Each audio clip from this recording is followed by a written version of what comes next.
I mean, we're streaming, but there's like no activity yet for me. So I was playing music. Yeah, I just realized I had it muted. It's okay. There We're we live go. now. The first thing that comes up is me talking about how we're streaming. Hi, Internet. Hi there, guys, gals, and non-binary pals. It is Mike Direction Brother with another episode of that D&D podcast. We're professionals at that D&D podcast. That D&D podcast is brought to you by... You're still unmuted, Mike. Nobody can hear you, Mike. The Internet can hear me. The Internet could hear me, but I forgot to unmute myself in Discord. So I'll just do it again for posterity. Hi there, guys, gals, and non-binary pals. It's Mike Direction Brown here with another episode of that D&D podcast. Today we're playing Lake Legacy Live from the Kaiju, and it's brought to you by an empty bottle of vodka, Zach throwing up the horns, two thumbs, and this guy. So today we are, like I said before, playing Life Among the Kaiju. Legacy Life Among the Ruins. Our specific brand of that is Life Among the Kaiju. And I will have everyone introduce themselves in Discord order. If you are unfamiliar with how to find Discord order, you can click on the meeples in the upper right-hand corner and it will show you the members of the room. Is this a callback to Tuesday? I think so. It may well be. Hi, I am still Adam, and I am still playing the people that are the Red Path, but I can't remember the family name. The Servants of the One True Faith. And when we go into character mode, I am playing Antrius, the Remnant. Yes, that is it. Hi, I'm Matt. I play the Stranded Starfarers, known as the Fawn. We're kind of somewhat responsible for the kaiju emerging. Sorry about that, guys. In character mode currently, I am Gilnax, the Untamed. Currently screwing a lot of things up for a lot of people, but hey, that's how that works. Oh, it's me. Hi, I'm Zach, and any indication that I did not know that there was a Discord order is filthy lies and libel. Heresy. Slander, because slander is the kind that you say. Slander and calumny. I am playing the Uplifted Children of Mankind, which is a really interesting way of putting these specific individuals. I am playing. We are the Collective Confederacy of Chimeric Peoples, a bunch of animal-human hybrids that were bred as a workforce by capitalist overlords who are about done with this shit and ready to rise up, but really just fucking up every step of the way. So that would be the animals who are done, not the capitalists. Oh, no, the capitalist overlords. Well, a lot of them were eaten. So... the capitalist overlords we called lunch. Hi, I'm Jonathan. Yeah. And I'm playing the uplifting scientists of... No, actually, they're the cultivators of the new flesh. It's completely different. They just think humanity should be the best thing they can be and might need a helping hand along the way. In character mode, I am playing Kato, who's definitely not a mad scientist. He's more of a slightly annoyed scientist. That's what I got. Awesome. Okay, so last time we did some things. Does anybody remember what the last session was about? Killing crows?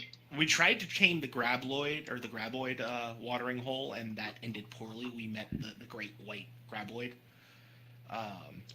The Kaiju Safari came along well, though. Kaiju Safari experience. Right, it was Kaiju-Jurassic Park, wasn't it? Yep, yeah. That Kaiju Safari. Yeah, we had the big action scene with the Robo Crow. The big climax there was us right. And we had several little.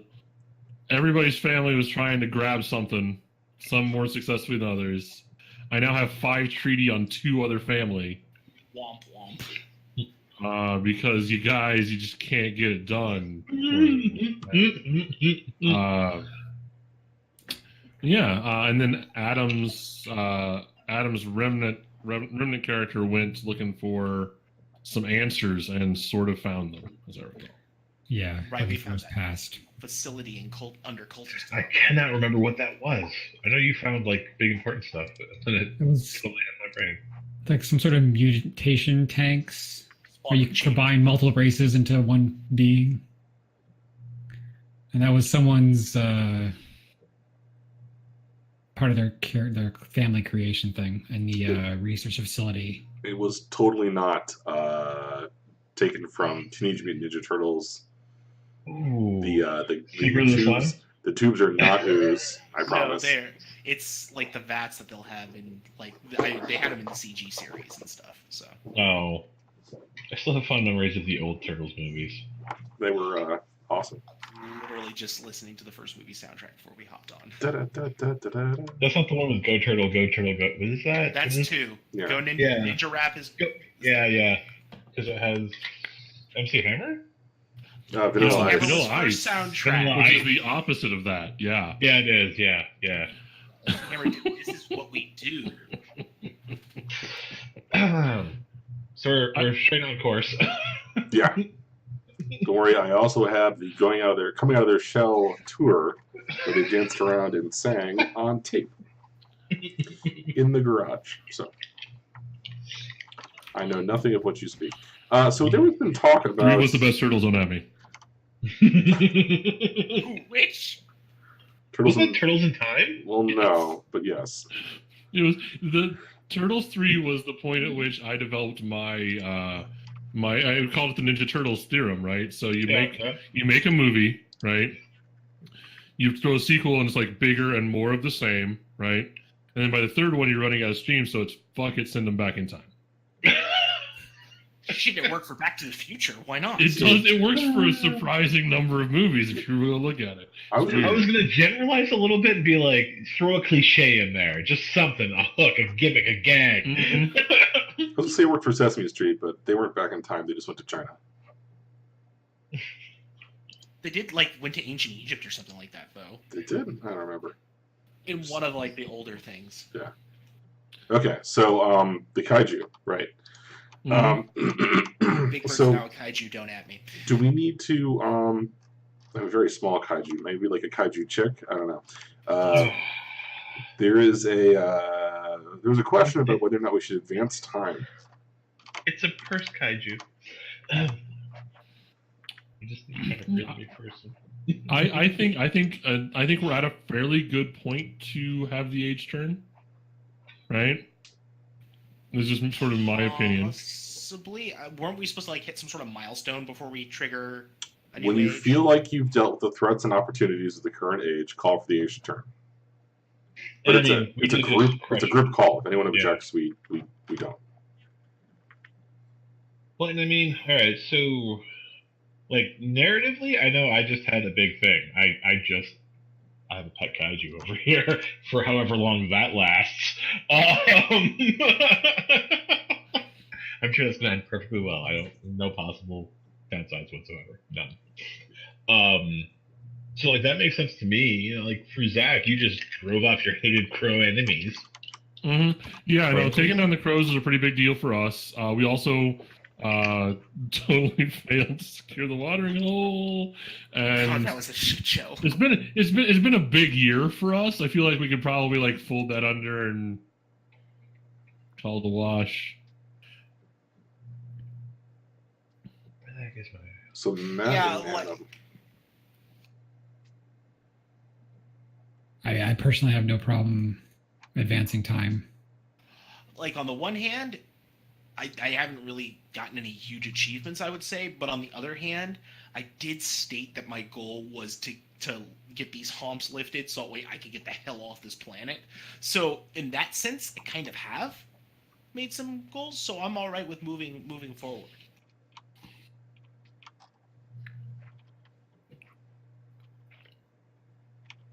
Adam?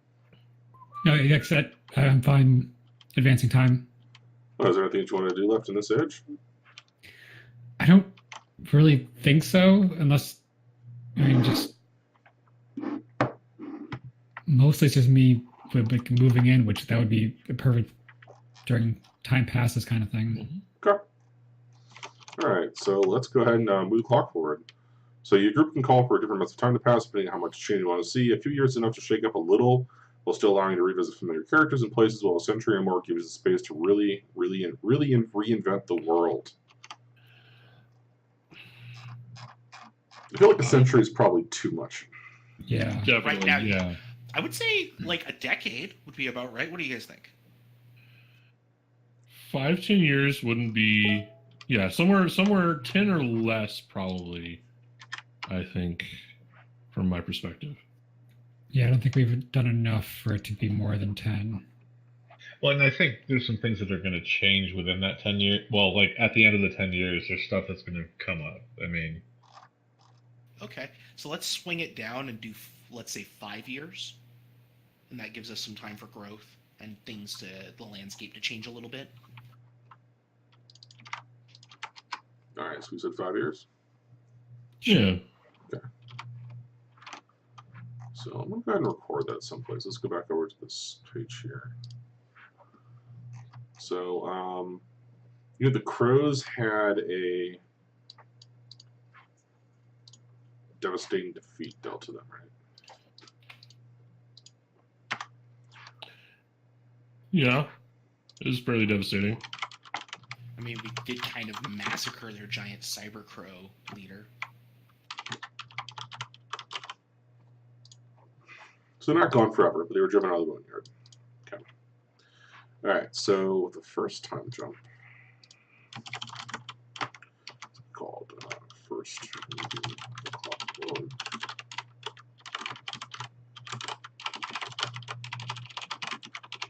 I can't stop. It is 5 years. All right.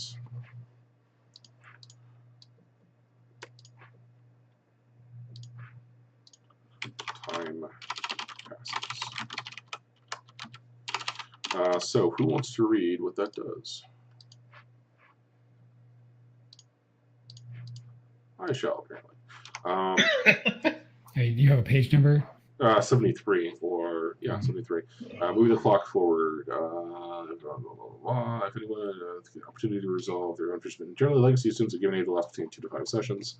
The age turns when years and generations pass by. Roll plus mood. Oh, jeez. Big mood. Yeah, I think everybody's sitting in negative mood. I am not. well, yeah, and the big question for me is, I had things under cultivation. Do they come out of that? I don't know. I would expect that they mature. Well, and they definitely mature at the beginning of an age. Because, like, all right, there's a line about that. At the start of each age, you can skip the months of cultivation, go straight to the harvest. But, like, I'd put land back into cultivation. So, like, technically right now I don't have surplus land. Okay. Which will put my mood at 0. But Let's see. Which family is that? cultivators of the new flesh. Ooh, also I have to pick a trait that I get to take. Cultivating product.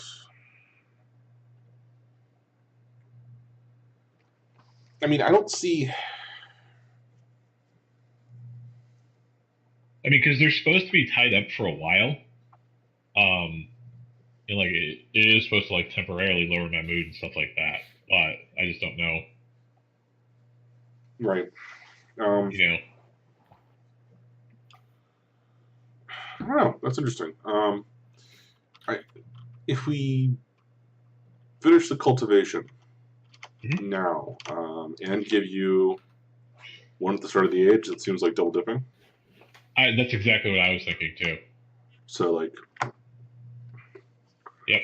I think it's up to you. You can either cultivate now or cultivate later. Because if you want to cultivate now, we just go back to the thing. We say a couple of months pass. I add some wandering monsters on the board or something. Well, and I don't remember if we actually said how long it was from the end of the first adventure to like the one we're doing now. Because like, cultivation is literally after a few months. Right. It's like, when it makes sense. Go ahead, do that then. Yeah, pretty much. I have a hard time with large scale concepts of time. Well, and like here I am asking about it afterwards, like, oh yeah, that was a thing. We should have probably worked that out. Yeah. Why don't you yeah, so it's up to you. You can either have it refresh at the start of this the next stage or now. It is if we do now, is there any housekeeping that people want to do? I don't think there's anything that makes sense for me. I already tried to secure the water and failed miserably. Yeah, no, ready to cut losses and move on. Okay. Oh wow, that is some really loud thunder. Okay. It just seems right. Nobody. What does people need? What are people's needs? Families' needs. Everything. Leadership, morale, energy. Yeah. Morale, safety, and fresh water. Yep. Artisans and safety. Yeah. Okay. Because like I think I'm going to end up with an extra livestock, but there's nothing I can do with it, and extras just turn into extra. You could build a fort out of dead carcasses. That's safety, right? Use the Yeah, I know. biomass to make things. Train cows to build things. There's your artisan. There you go. I'm gonna uplift some cows my own way. New cow people. That's awesome. I want to see that. The Frarian cow uplift system where you teach them to do technical things that they would never been able to do on their own. Like Great bovine ascension. bovine industrial revolution. Wouldn't it be an industrial revolution? It'd be like an artistic renaissance among. Oh yeah, if you uplift them into Yeah, what does Cow artists. Leonardo look like? I mean, we've seen the Cowboys of the Mesa, so we know what Cal Leonardo looks like. Damn it, you're right. Yes. All right. So, who's gonna roll some dice first? You gotta uplift some turtles for the Renaissance painters. All right. Shut up! Shut up! Let's kick shell, Zach. Okay. I'll roll. Yeah. Just so you know, Mike, I'm gonna say it goes now. Just because I'll get surplus crops, and that turns into surplus recruits, which seems interesting for the next stage. Okay. I think it's a better deal for you to get it now, right? It is. I just think that having recruits around to do something with gives me it's a fun thing to do with someone else's family and stuff like that, and it feels like it makes sense with the whole kaiju thing. You know, I'm trying to expand my group grasp and my knowledge. Okay, so I'm gonna roll mood. Let's read the move here. As the age turns, when years and generations pass by, roll plus mood. On a miss, choose 2 trials. On a 10 plus, choose 2 fortunes and 1 tech. On a 7 to 9, choose 1 trial, 1 fortune, and gain 1 tech. And then there's a big list of fortunes and tech, or fortunes and trials. No modifiers. Let's just roll it. Yes. Woo! Oh. 3. So those You following go! along at You home, go! For those following along at home, I did not quite roll as low as I could possibly for that, but I got a 3. 3 is pretty solidly in the miss, so I get to choose 2 trials. There's some interesting trials, though. Your family. Okay, so the trials are as follows. Your family suffers persecution and violence, but it pushes them to adapt and grow. Gain a new family move, but gain need revenge. Oh, I need justice on my. Yeah, I've In had the book, it's justice. justice. Oh, really? Maybe I'm working from an older thing. Okay. I mean, Well, need I mean, revenge I'd is good take either too. But one. Your family was subsumed or enslaved by another family and have only recently managed to break away. Take a move from their playbook, but they get too treaty on you. wow. Starvation and poverty forced your family to try raiding and thieving, and it pissed people off. Gain 3 surpluses of your choice, but give 2 treaty to 2 other families. That actually does not sound horrible to me. I'll come back to that. Something monstrous took from out of the wasteland took a particular dislike to your family and has been hounding them ever since. Say some secret you learned about it, gain 2 tech from scavenged parts of it, but take disadvantage on family moves against it. Wow. Okay. A plague ravaged your family, and no other families could help. Afterwards, they promise aid in the future. Gain 3 treaty, split between any families who wish, but take need medicine. Ooh. Okay. Your family saved the homeland from some great threat, whether invading armies or natural disasters, but at great cost to themselves. Gain +1 reach and surplus motivation, but take need recruits. Your family fell apart into feuding factions. The eventual victors are stronger, more unified, but lacking in refinement. Gain +1 grasp and surplus leadership, but gain need culture. Or disaster scattered your family. You abandon your holdings, but you know how to stay hidden better than ever. Gain +1 sleight and surplus reconnaissance, but take need land. Okay. So there's some stuff that jumps out immediately there to me. I really like need revenge / justice. Nah. Uh, See, and it works so well with that little dichotomy there is because you think you need revenge, but what you really need is justice. It's like a thrilling action movie. So I think, yeah, so stuff went real bad for us. Not only in the roll, but like The last turning of the wheel was not good for the Chimeric peoples. So I think we were raiding, right?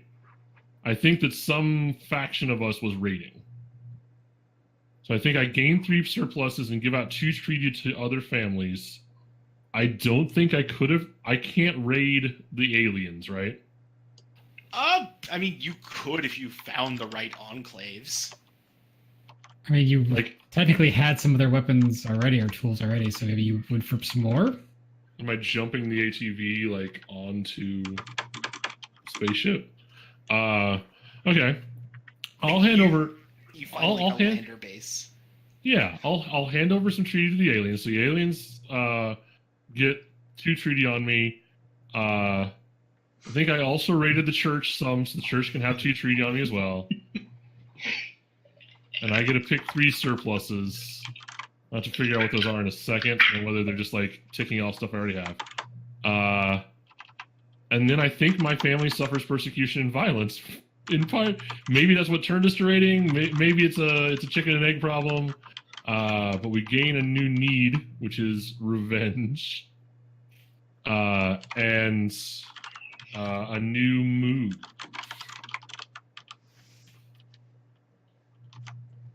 which I think will be. So who persecuted you?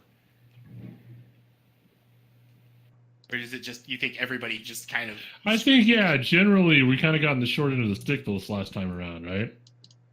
So you think basically in that intervening time frame, other people just kind of pushed you off to the wayside. So persecution and violence. Yeah, persecution and violence. Whoa. That's fun. Okay. I think I'm going to go ahead and take atavistic nature, which is another one of the like B fightier options here. As my move. Choose what gives your family a ferocious edge in battle, and I can't. When I click one box, they all light up. So I think I'm going to go with superior senses and teamwork, but it doesn't like that. So we'll come back to that. And then for my surpluses, I'll come back to that too. Okay. So I think that's good, and we can talk about sort of what happens to my family over the course of this thing as we do everyone else's, I think. That makes sense. Well, and like possibly like try and interweave them. Exactly. Like exactly. Because part of this, because this move, right? After we do all this, we're all going to have to say like, where's the thing at? How? Like, how did things change? What sort of new? And so we can I'll talk about that after we do our choices and rolls, I think. Okay. I'll go ahead and roll then. See what's up with my awesome stuff. At this point, I'm actually at mood +3. Wow. Well, because I haven't pushed my things in, and I haven't been able to get anybody things yet. So anyway, do cool stuff. Yeah. Success. That is a little bit of a success. So you choose 2 fortunes and gain 2 tech. Ooh. Okay. So you get to read the fortunes list. That's good because, Zach read through all the other ones, so. Your family goes through a golden age, questioning old philosophies and forging new paths. Gain a new family mood, but gain need leadership. Through marriage and trade, you learn a strength of another family. Take a move from their playbook, but they get 2 treaty on you. Your family spends its time brokering deals and making friends. If you erase 2 of your surpluses by spending them on gifts and trades, you can gain 3 treaty divided however you wish among other families. I totally reordered that while I was saying it, but that's fine. Your family found a hidden vault still intact from the world before. Say what its true treasure was, friendship, and gain 2 tech from initial scavenging. However, decades of delving have left you isolated. Gain need trade. Obviously, decades would be a shortly smaller period in there. Your family finds a windfall, whether through scavenging or absorbing a smaller family. Gain 3 surpluses of your choice, but it's left you bloated. Gain need morale. Your family builds a place of safety and commerce, creating a new haven in the land. Gain +1 reach and surplus prestige, but take need crops. You go to war, whether for justice or spoils. Gain +1 grasp and surplus weaponry, but someone out there has a grudge. Take disadvantage on all reach moves against them until you've been dealt with for good. And finally, a series of messy public disagreements caused many family members to leave, but it was all according to plan. Well, according to Kaiju. Yeah. From their new homes, your exiles send you regular reports of their host activities. Gain +1 sleight and surplus spies, but take needs recruits. Right. So, I'm strongly tempted to take the hidden vault thing and relabel that hidden kaiju. Crouching Kaiju. Yeah, because like that's already sort of happened, and treasure.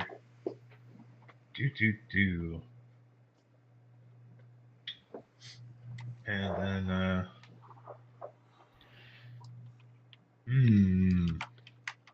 I kind of want to go through a Golden Age thing too. Oh wow! I'm just listening to a huge thunderstorm outside my house right now. That's cool. This is cool. If you disappear, we'll let you know. Yeah. Jonathan, you disappeared. I can't hear you.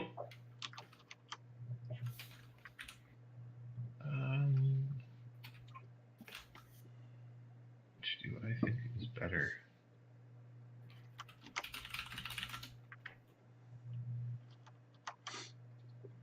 Right, so you get 2 fortunes and 2 tech.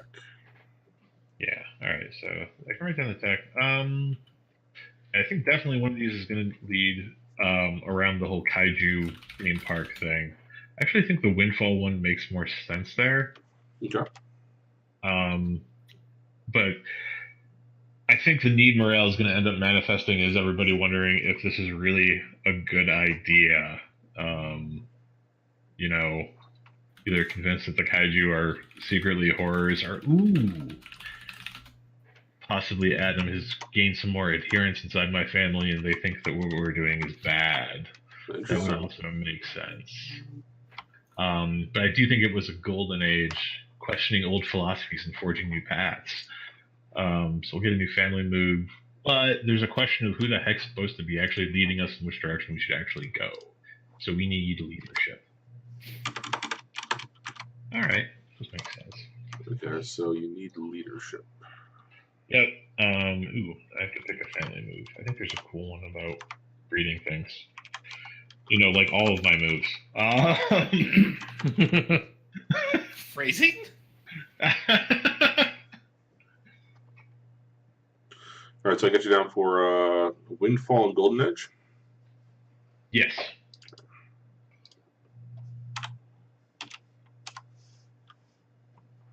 All right, if we're done there, I guess I'll roll. Go aliens. We're doing all right, just not as good as the Smilius. It's a brave new world, and we have seized it.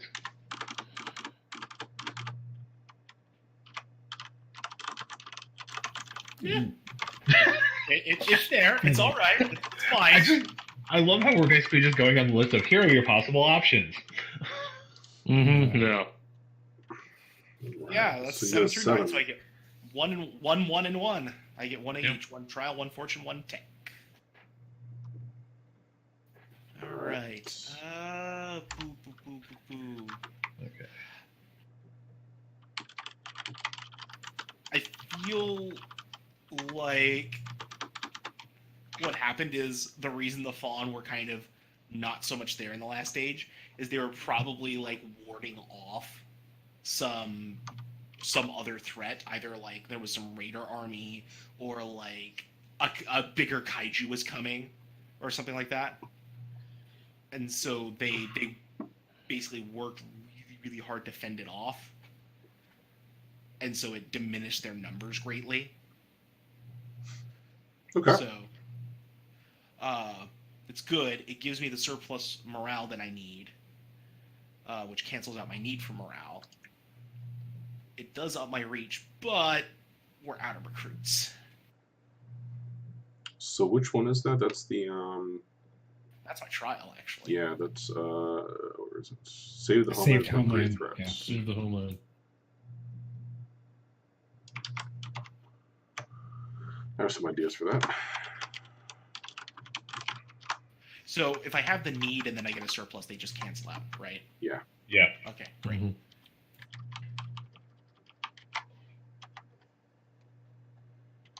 All right. And then fortune-wise,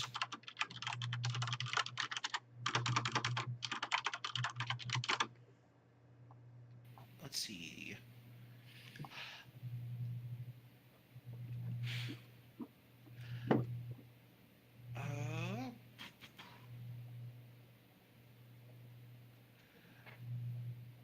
We already have those.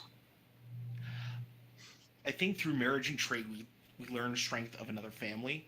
So I'll take another family's playbook move. But Literally aliens. shush.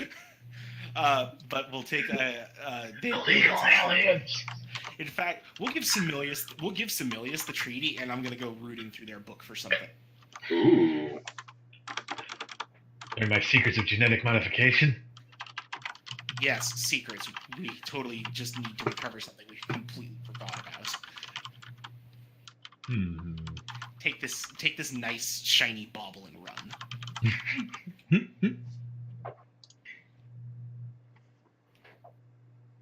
And then some Alright. super sweet tech.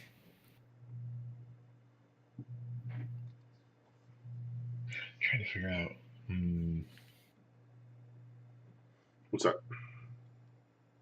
Well, like the family's supposed to operate like trading with other people, but like justifying creating any of those things for you, Zach, I'm having trouble with. Yeah, like, I mean, bearing in mind that these, hold on. Here are my surpluses. Oops. I need to be in the right channel for that. Would help.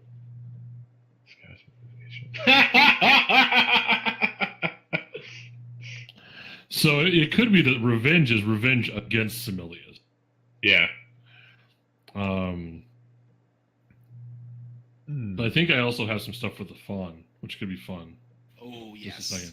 second. I think maybe I didn't raid you. Maybe you saw us raiding, right?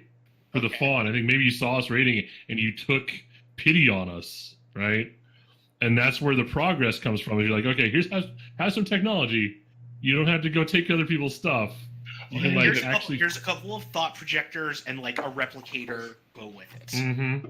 Yeah, like Yeah. here's some sort of thing that like turns dirt into food. Eat that, so you don't have to take other people's stuff right now. It's like a growth, right? Yeah.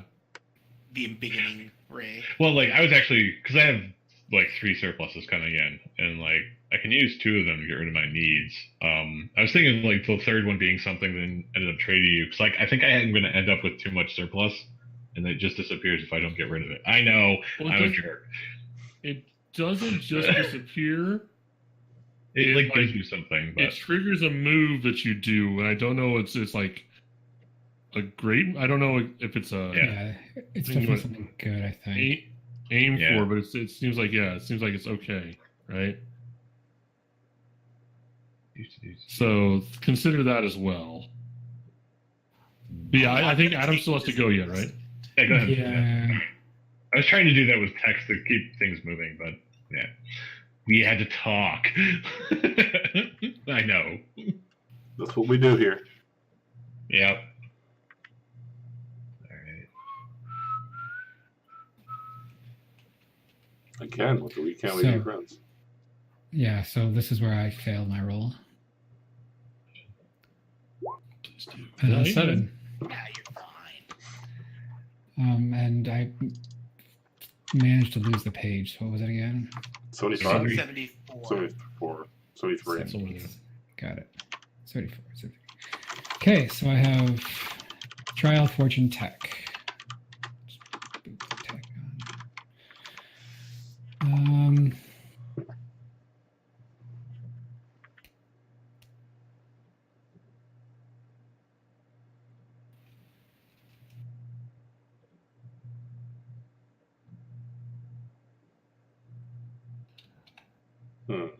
Any thoughts? Yeah, I'm having to reread everything because nothing really stood out originally. Like, I don't know. Was there any surpluses that you wanted to acquire? Yeah, I'm gonna have to take one of the gain 3 surpluses, either the starvation or windfall.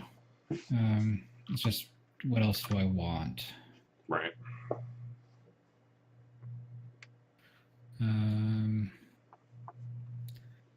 I don't think I really need any more moves, so I'm not gonna worry about that. I mean, unless I want to like have plague descend upon Zach's family, I don't think I need. Yes. Feel my Bring it. stuff. No, it's a great move. It's just, if I have 5 treaty or more on a corrupt family, which I do and you are, you can denounce their wicked ways. At some point of this age, the GM will unleash a natural disaster upon them, devastating their holdings. Oh no! All those holdings we totally have. Jesus. Yeah, no, that sounds awesome. Actually, I love playing the literal underdog. But no, I don't really need a new move. You're just teasing Zach now. He's the only one that I have 5. He's the only one I have treaties on, and it just happened to have. I just got 5 from his. I think you're the only one I don't have 5 on myself. Yeah.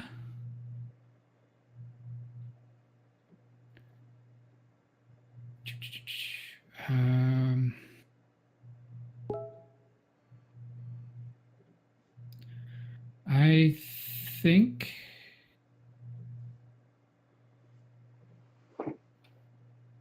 Okay, so I think I'm gonna pick. What was the first one?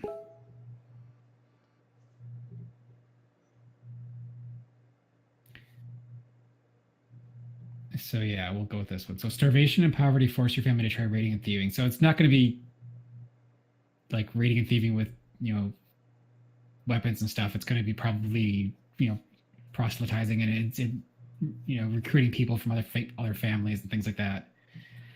So I'll get the 3 surpluses and I give 2 treaty to 2 other families. I'm guessing I'm not going to be getting alien recruits quite yet, so we'll probably go with Zach and Jonathan's families. I really like the idea that like your version of raiding is having people like walk out of our families into your compound carrying our shit. Yeah. Right. Well, it fits in what I was talking about with like the doubt among my people, and some of Right. it, they went over to you. It was less raiding as it was spiritual raiding. Yeah.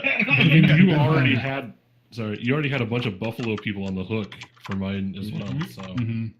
Yeah. And then the other one was going to be your family builds a place of safety and commerce, creating a new haven in this land. Gain +1 reach and surplus prestige, but take need crops.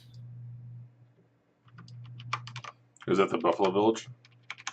Yeah, it's going to be basically where I built up this area so nicely. It's the best. make the homeland great again. Yeah. So what you do is you've got a tax cut for farming subsidies that gives it. Oh god, I'm sad again. Yeah. Let's try to not. Okay. Heroes in the half shell.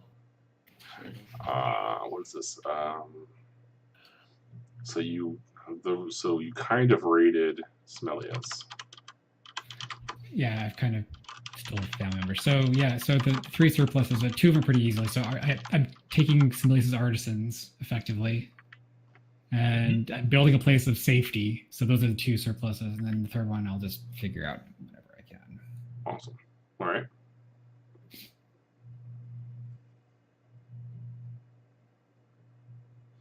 Is that everything? we missing anything else yet? Well, just to check, do I pull treaty on Adam? Is that what happens? You get 2 on me, and Zach gets 2 on me. Okay. Ooh, I have all the treaties. I don't actually have all the treaties.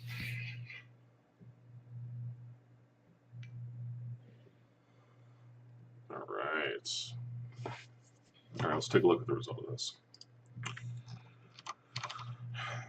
So now we need to update the map. Each player gives the broad story of their family through the age, changes a doctrine, lifestyle, asset, and tradition option as desired, names new custom. New custom what? They developed, a new custom they developed to remember the age, adds 1 new threat, opportunity, or faction to the map, adds/adjusts map elements to fit the fortune and trials chosen, decides whether to keep their old character playbook, move their original character to new playbook, or build a new one from scratch. Then they trigger a roll move of their choice. Oh, also, did y'all pick the tech that you picked up for the 10 pluses and 7 plus people? I marked tech. Do we actually have to? Oh no, you don't need to. Describe Actually it. Nah, you'll define it when you use it. Gotcha. Yeah. Okay. Yeah. All right, so let's roll on back to the top for the collected confederacy of chimeric peoples and talk about how you are going to impact the world. All right, so it sounds like from everything that happened, here's sort of what I put together. So when things went super bad at the end of this last age, we had like the one moment of triumph where we kicked the crap out of some crows, right? That happened. But we couldn't establish the water source that we wanted outside the homeland. We still don't really have a centralized sort of zone of existence for ourselves. We're not terribly unified as a people yet at this point. So some of us took to raiding, and I think some of us sort of took out. It sounds like a bunch of us wandered into the church sort of in frustration and like need for some sort of salvation or that kind of thing. And then some of us hit the church out of frustration and or fear and or seeing an easy target, right? So our relationship with the church, we got much more intertwined with them, but in a very like not a great complex way. Yeah, right. The aliens, the fawn, were fighting off. Was it a kaiju you decided you're fighting off, or like? Yeah, or something like that. All right. So I think we actually maybe helped out with that. I think maybe like you recruited some of us and like that's how we got some of the technology from you. So that's how that whole like treaty exchange plus rating and that stuff. Yeah, there was basically we like, yeah, you can take this home. It's spoils of war. Sure. Essentially, yeah. And so, yeah, so now along with, I have 3 new surpluses, and they are transport, progress, and scouts. And scouts is basically just like me putting people back together, but they might be like veterans from the new kaiju war, right? They're like people that we mobilized for that reason. Transportation, I imagine that we like raided away some transportation from other people, right? So we're driving like a combination of like Jetson spheres and the ATVs and whatever the church has. Feet. That's all we have. Yeah, but how to do? So that's gotten slightly better. There's a lot of that going around now. Like maybe with the fawn, like you taught us how to drive your you crazy have like a Kirby couple of spheres. like skimmer things, and then like one is like a skimmer with like 3 broken ones linked together in like this weird flying train thing. There you go. Yeah. Oh yeah, and they all look super scavenged together. Like even if they worked when we got them, they don't fully work now anymore. Naturally. So yeah, that all happens. Changes the doctrine, lifestyle, and assets and traditions options as desired. I mean, I think we're pretty much where we started. We might be slightly more like unhappy with what? Militaristic. Even if it's not militaristic, it's like or like ready to be organized, right? Like we went from being just sort of dispersed people to being sort of like the Highland tribes of each other, right? Gotcha. New custom they developed to remember this age. I think we have like our own Wakanda Forever, but not like actually Wakanda Forever. I think like we have like some sort of signal that we give each other in passing. Right. Sort of like recognize, yeah, like caca, caca. Like something that we recognize. Mess with like, the bull people, you get the horns. Exactly, like motherfuckers.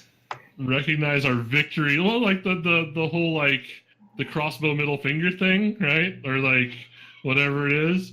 But it's ours because like, yeah, we got screwed up, we got messed up, but we also like took down the crows. And so yeah, so I think we have like some sort of like, we have a series of greetings essentially that we would all recognize as our new custom. And then one new threat, opportunity, and or faction to the map. Interesting.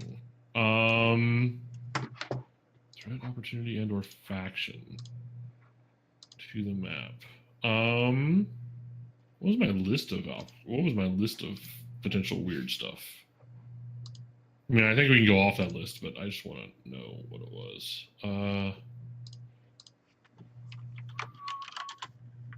I think. Where are you at? Where are you at, friends? Say hi, Tyrant King.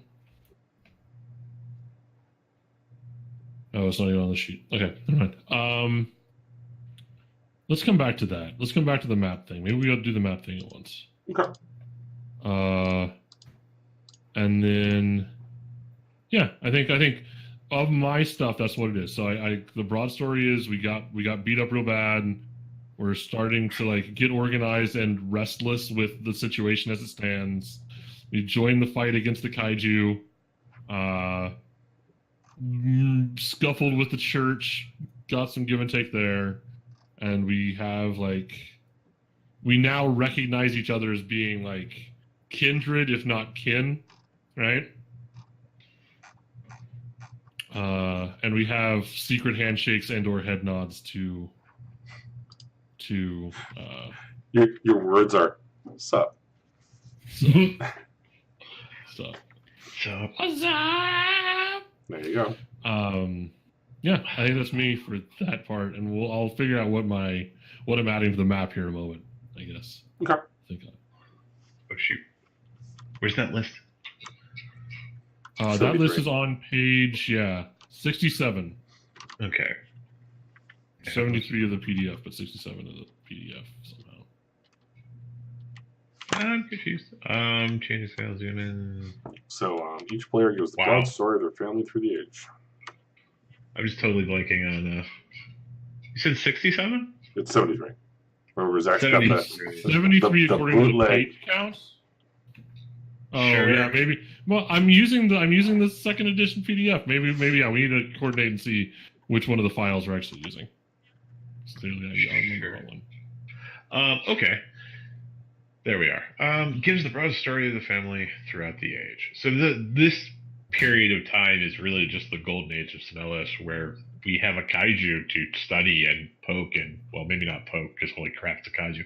But it's going to learn many new and wonderful things from it. I'm going to say that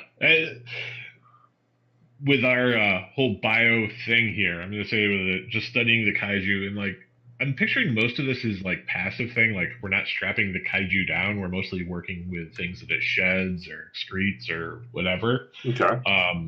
We solve our needs of medicine and progress, because kaijus apparently are wonderful, awesome things. And then I think the third one I was going to end up taking is energy. Like what I picture at this point is that the kaiju are miraculous things for how big they are and what they can do. And they have some sort of flora in their gut that is really good at breaking down plant matter. Did you say planet matter? Because it's hilarious. Planet matter would be awesome. Yeah. I said plant matter, but Galactic kaiju. they're all Galactus's kids.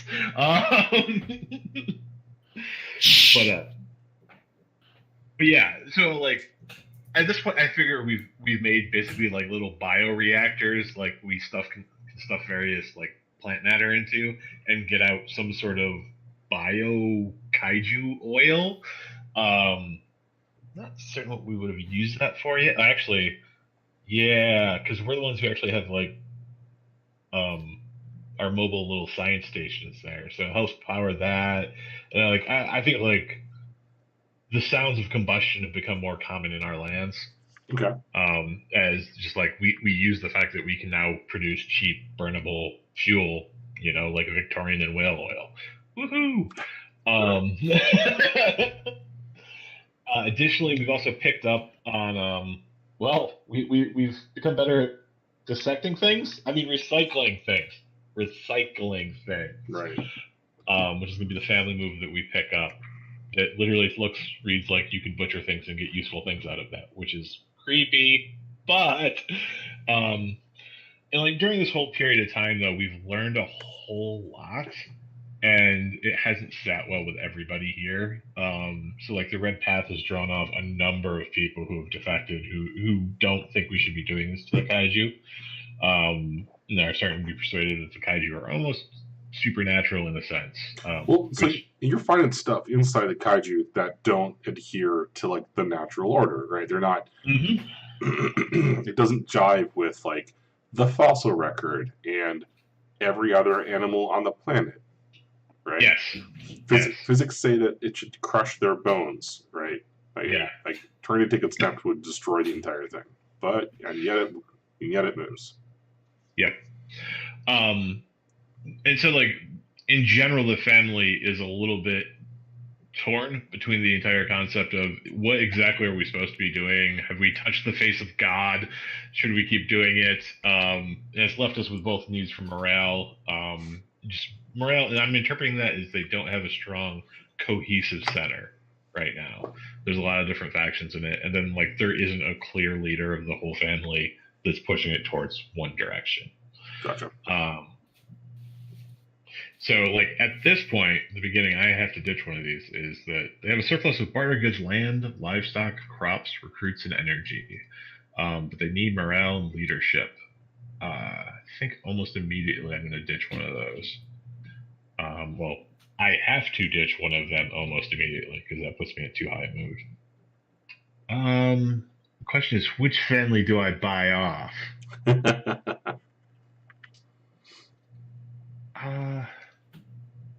I think, Adam, you said you needed crops, didn't you? Yes. Because I think that's actually going to be what it is. Because in general, the family is a little conflicted by the people who left, but they're still family, and they still bear the marks of Smellis. Their mom sending care packages with cookies and. Essentially, yeah. Tell your mom her beef cookies suck. Beef cookies. Yeah. So, I don't know if that actually...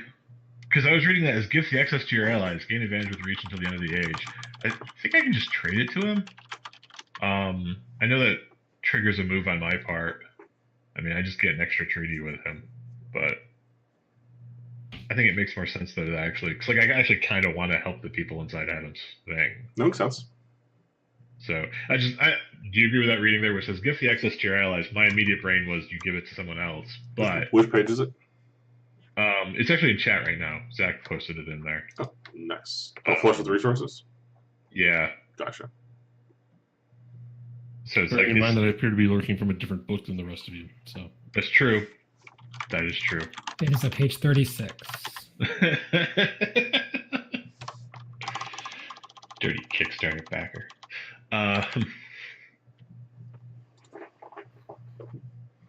Moved over +3 or surplus, so give you a gift to the access to your allies. I mean, it doesn't literally say that that ally gets a surplus in that thing, but that's fine. I don't mind playing it like this. Okay.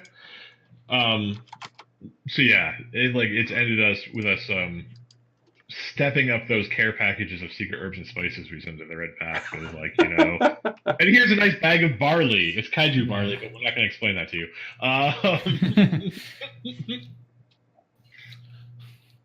Kaiju stuff is need to know. Need to know. Need to know. And then, I asked for that list, and I don't think there's any changes to the stuff that they listed there. From this age. Yeah, we're going to do the map stuff in a minute.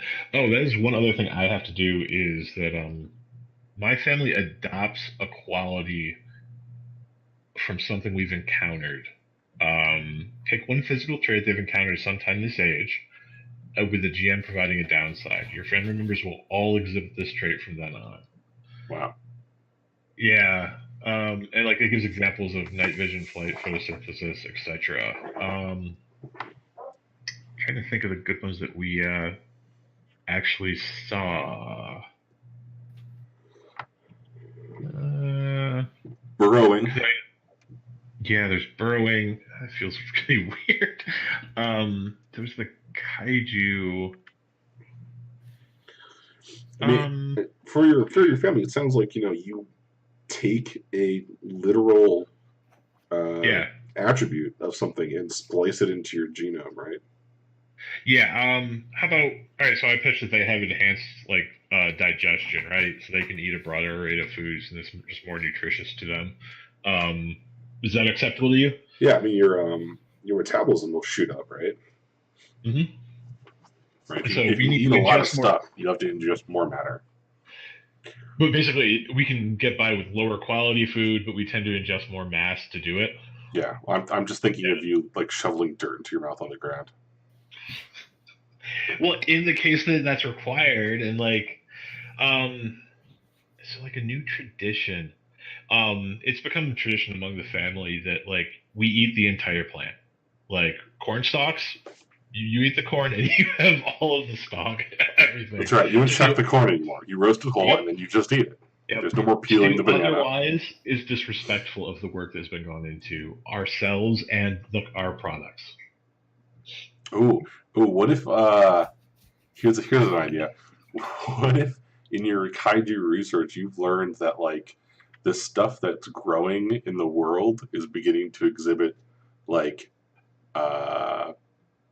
adaptation for kaiju?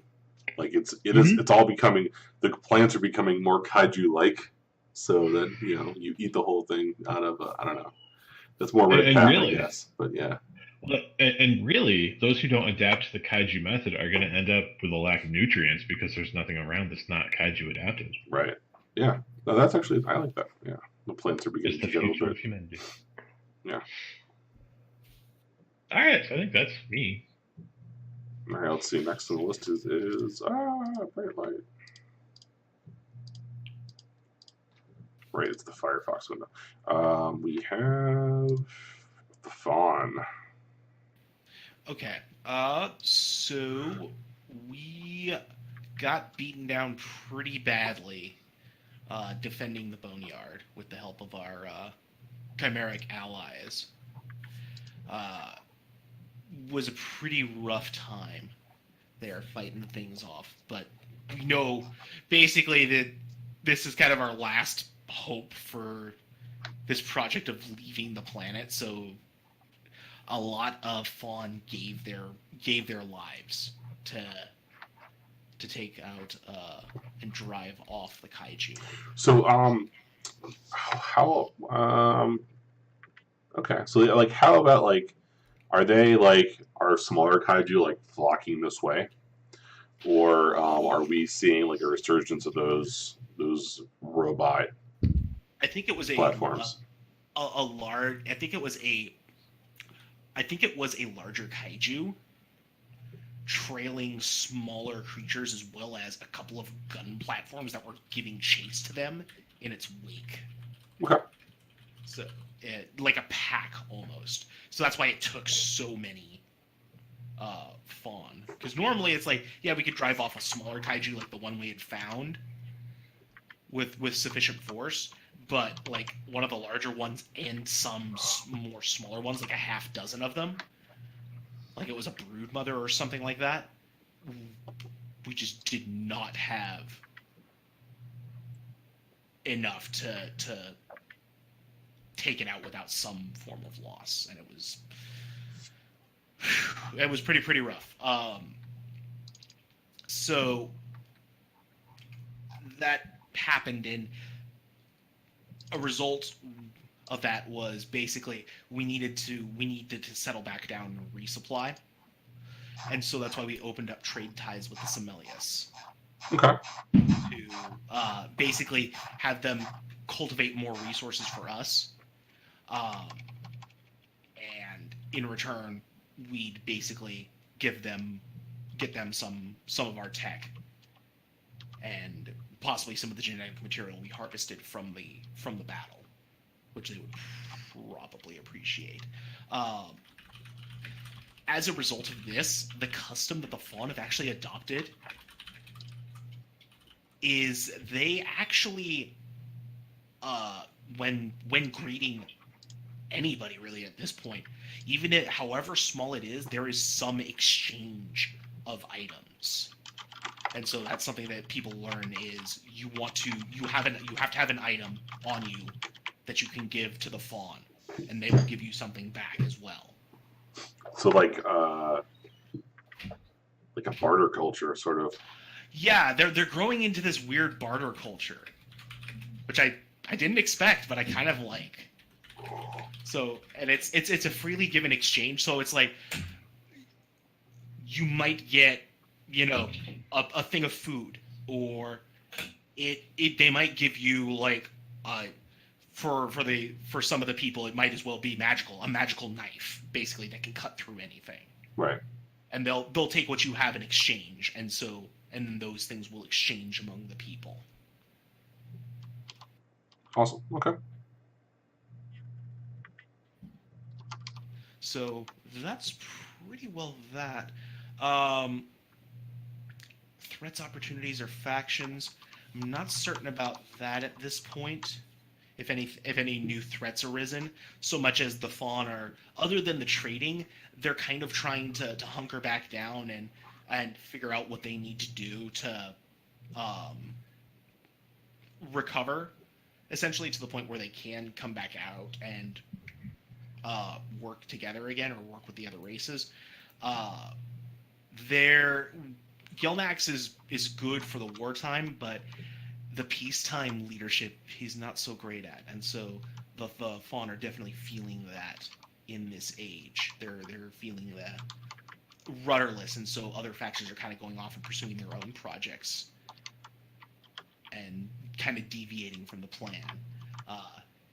They're finding it hard to recover energy reserves.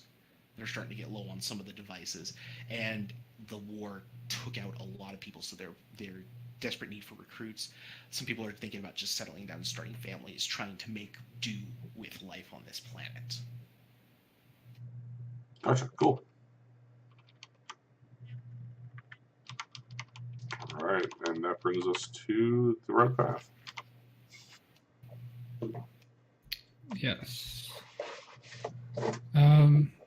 So yeah, my story's kind of been told throughout everyone's story, but we've basically settled more deeply in this new land and set up sort of a hub of, I guess, like I said, safety and commerce. Sort of a minor renaissance for the church, if you will, that gave us the surpluses.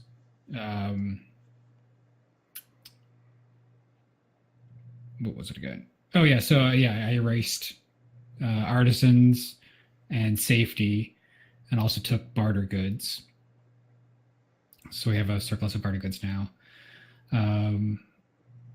But in doing so, they give us leverage to sort of recruit from other families as well. And that, as other people mentioned already. But that did give us the surplus of prestige as well. Nice.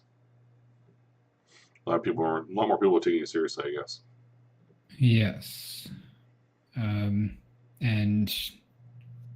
this is kind enough to erase my need of crops with the care packages they've been sending.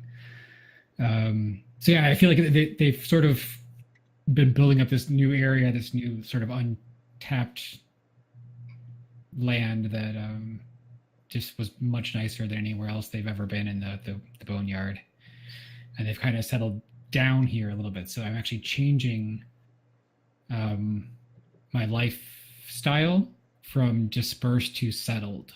Okay. So the description doesn't quite match the word settle, but it's more of established community. So your community is bound together with secret gestures, shared phrases, and other shibboleths. Anyone who tries to infiltrate your community rolls with a disadvantage. We'll still keep the same doctrine, assets, and traditions. I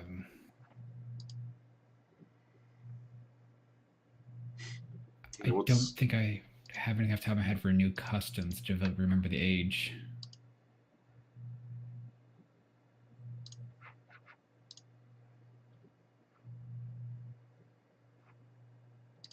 Okay.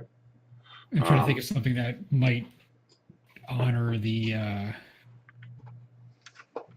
buffalo folk that they're sharing the land with. Yeah, didn't we already establish that you discovered some new herbs and spices from them? Yeah, I mean, we could have upped the urban spice count to 8. Yeah. The 8th is buffalo flavoring, buffalo sauce. There's a new variety. It's buffalo. That sounds insane. Go on. Would you suggest instead that it's just a side of blue cheese? Kaiju tubs of blue cheese. Kaiju snack tubs. Hot tubs of blue cheese. What? Oh wow, that's so revolting when you think about it. Hot tubs of blue cheese. Oh, what blue? I guess you do. I have melted blue cheese on the steaks. So yeah, okay. Yeah. Just a big pot of boiling cheese. Yeah. oh. Yeah. Anoint thyself with the Frank's Red Hot. Put that shit on everything. they've got the Tabasco holsters, right? As part of the priestly garb. It's making me think of the Monty Python sketch, the 20-yard getting eaten by a crocodile. That's the faction. It super is. So we've got. So very is.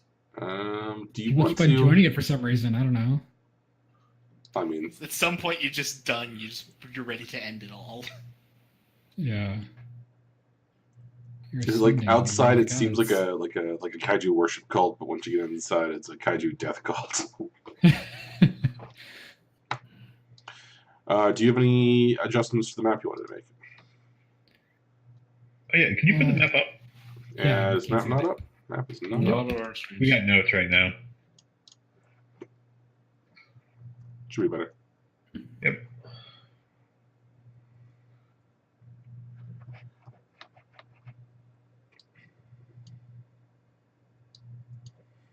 So one of the things mentions like adjusting borders between safety and wasteland.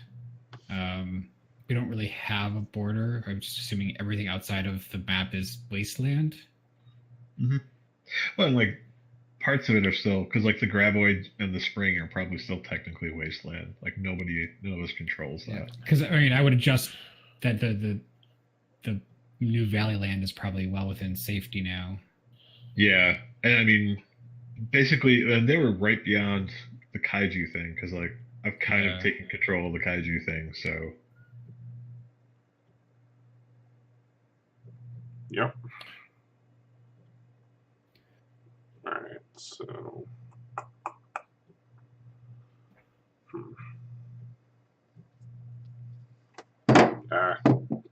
All right, so what are we gonna? We're talking about moving the. Well, I mean, the kaiju area, or sorry, the graboid area is still not great. Yeah. I kind of want to make a new opportunity. Just maybe there has been no distinct source, but I feel like there's some sort of rumor that's been going around the cult lately of something just in the wasteland. There's something new out there, whether it's a undiscovered like type of kaiju or something that might be beneficial to the religion. Bigger, better things to be eaten by. Yeah, like it's bigger, so it's gotta be closer to God. I like it. All right. Some religions is hats. Here it's teeth. Yeah. More teeth. Is there anything before we move on from updating the map? I figure we'll take a break, sit down for about a few minutes, and then continue onwards.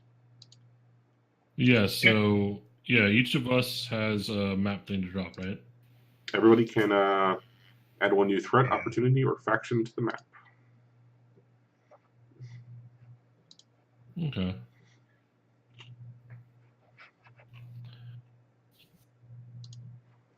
I'm gonna say that mine is there's something cool from the old world inside the Crow Tower, or the remains thereof. Like underneath it or something.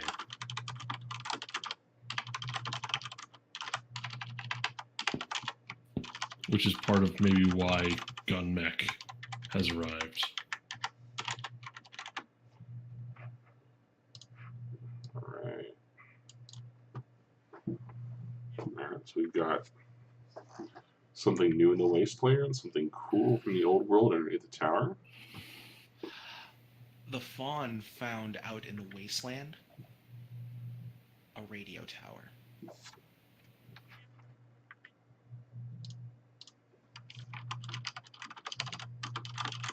Like a horrible idea. That's why it's I there. mean, those two, there's at least two things that combine, right? The fawn found a radio tower, and the church wants something that can call inland kaiju. If I remember correctly, the ruins filled with mutagenic spores was my origin place. I don't know where the crop circles come from. I think the crop circles come from the aliens. The fawn. Yeah. Yeah, those are from the fawn. I thought the ruins, like we heavily hinted that was the research base where Yeah. it was based. Yeah. I was gonna say you put an opportunity in there with regards to the origin of the Smellis, because when one of the higher ups defected basically to the Red Path, they left behind like it passed on almost like a nursery rhyme or a song or something about how to get past the locks that might lead into there.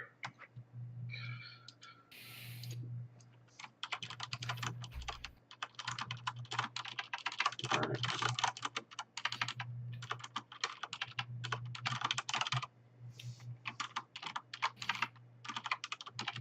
Nursery rhyme about how to get past locks. 3, 4, Freddy's coming for you. That's 1, 2. All right. All right. Was there actually one in there? Yeah, You got the yeah. Yeah, I think it's Adam. Adam did something in the wasteland, didn't you? Yeah. Although I kind of want there to be more factions, like some more NPC factions that aren't antagonistic, but also not friendly. I'm going to be adding a robot faction here in the next few minutes. So. Oh, Ooh boy. spoilers! Okay. So also I have a family move that I was supposed to do at the start of each age. Okay. Basically, it's just I get to once again spout who I believe is righteous or corrupt. All of my tenants. I don't think it actually does anything right now. Maybe not. Yeah, I mean, except for the one move that I can. Yeah. Is that one move that triggers on it, right? I guess I guess several of my moves sort of depend on whether someone's corrupt or not, but I don't have one of those. But so yeah, I think the only thing I'm changing is so I'm still considering this Similius group as righteous. I still think that they're trying to become more kaiju-like because once again, my tenant is to transformation into gods. in one way or another. Zach, we originally said the CCP was corrupt. Yup. I think now that your some of your faction has willingly joined mine, or mostly willingly, I think we will change you to be righteous for now. Okay. But the Fawn seem hell-bent on helping humans, or I don't know. I think they're going to be corrupt now. I think they seem like they had the right idea in the first place, bringing all the kaiju here, but now they are just trying to get out. Lost the faith, brother. Hey, Yeah. who said we're trying to get out? We're giving you things to help you spread yourself. To where you can help us get out. Shh! I know when to say the quiet part quiet. Maybe you're just resisting the faith a little bit too much. I don't count many aliens among the red path. Among the I faithful. expect there's like a couple of the young kids that do it because it's like the cool thing. It's all edge. Yeah. We're all edge, yeah. Edgy. I'll say that would probably I had to do that for my age move. But Alright. and then yeah, I guess we still have to decide what we're doing with our characters next. Yeah, we gotta yeah. trigger some stuff on that. Is there any thoughts? Start from the top again. Yeah. Do you want to take a break first? I know. Yeah, I'm super thirsty. Cool. Okay. Yeah, I could use some Fine. water, actually. All right, I'll hit the button and mute. Thanks, All right. guys. Transitioning down.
And we're back. All right.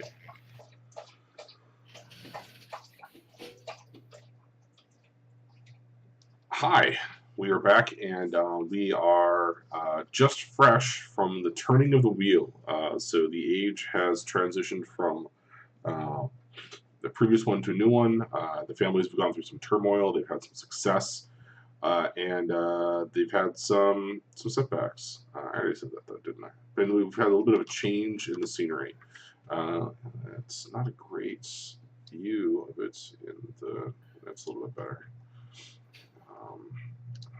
I figure out a way to present this more easily. Okay, so that's a little bit of what our map is right now, although we still have some stuff down here at the bottom, mainly New Valleyland, really. The Ka ruins and a vast alien spaceship intact but out of reach. But we'll leave this area highlighted right now. So are we, I think that probably makes the most sense to start off with like a family round. Seems about right. Or do you want to jump into like checking in projects and that sort of thing? I am muted. So yeah, we still have to do playbook stuff, don't we? Oh, if we want to change playbooks? characters? Yeah. I mean, I guess, well, if we're going to do a scene, we need to probably deal with that. So, I mean, are you referring to a zoomed-in scene, Mike? Yeah. Yeah, so we do need to do that. Just because it's the beginning of age, this is when I'm supposed to say this stuff. I'm putting my land under cultivation as well as my livestock. Okay. Good. We like that. We have investments with you. You stole my investment move. That's funny. I did.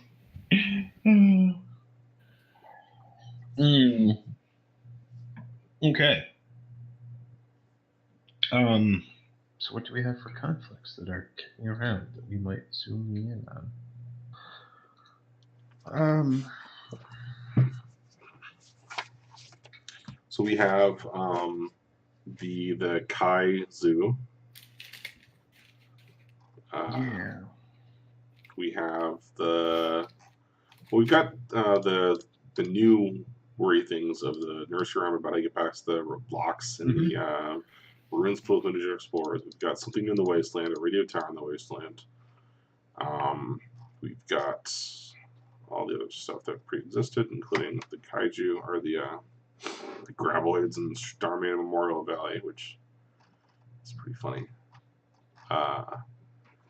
The Valleyland and the Cosmos. So I'm not sure if we're like, are we in a project mode or are we in like go out and find something mode? I'm not certain. Yeah, it sounds like I want that to be the first thing. Oh, well, we were talking about character things too, weren't we? I'm easily distractible tonight. So if we change, is that how they level? What? If you change your role? Yeah, so you take one to start, and that sort of defines where you start in the thing. And then, when your situation with your family changes according to your roles, you mark a new one, and then you get a new move. Or, Which, when an age changes, it explicitly says you mark a new role on there, so. Okay. Well, it's if you're keeping the same character, right? Yeah. It's been a minimal amount of time, so I think I'm probably going to. Where? Oh, it would help if I were in character mode. Woohoo! I am on top of things tonight.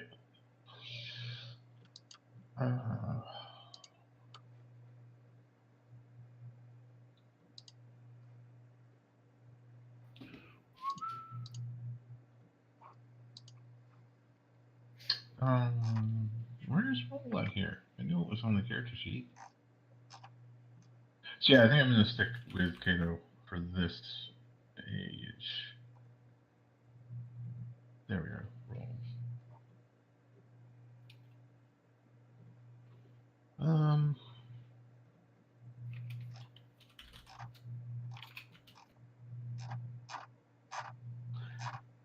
I'm gonna mark outsider. And there's a faction of the Semelis family that is working to kind of change the family's stance towards the Chimeric people. Okay. Well, remember we started off with Kato being well-intentioned but clueless with regards to that. You know, like the idea was like super privileged boy trying to be nice to people. I think during the 5 years, he was actually helping a lot of the Chimeric people come along. Actually, you didn't raid, did you? For some reason, I keep thinking you did. For some reason, I keep thinking you were raiding our family, but you never did. Nope, you were the one that I didn't. Yeah. But he's been trying to work along and just like bring you back in like more of an equal level.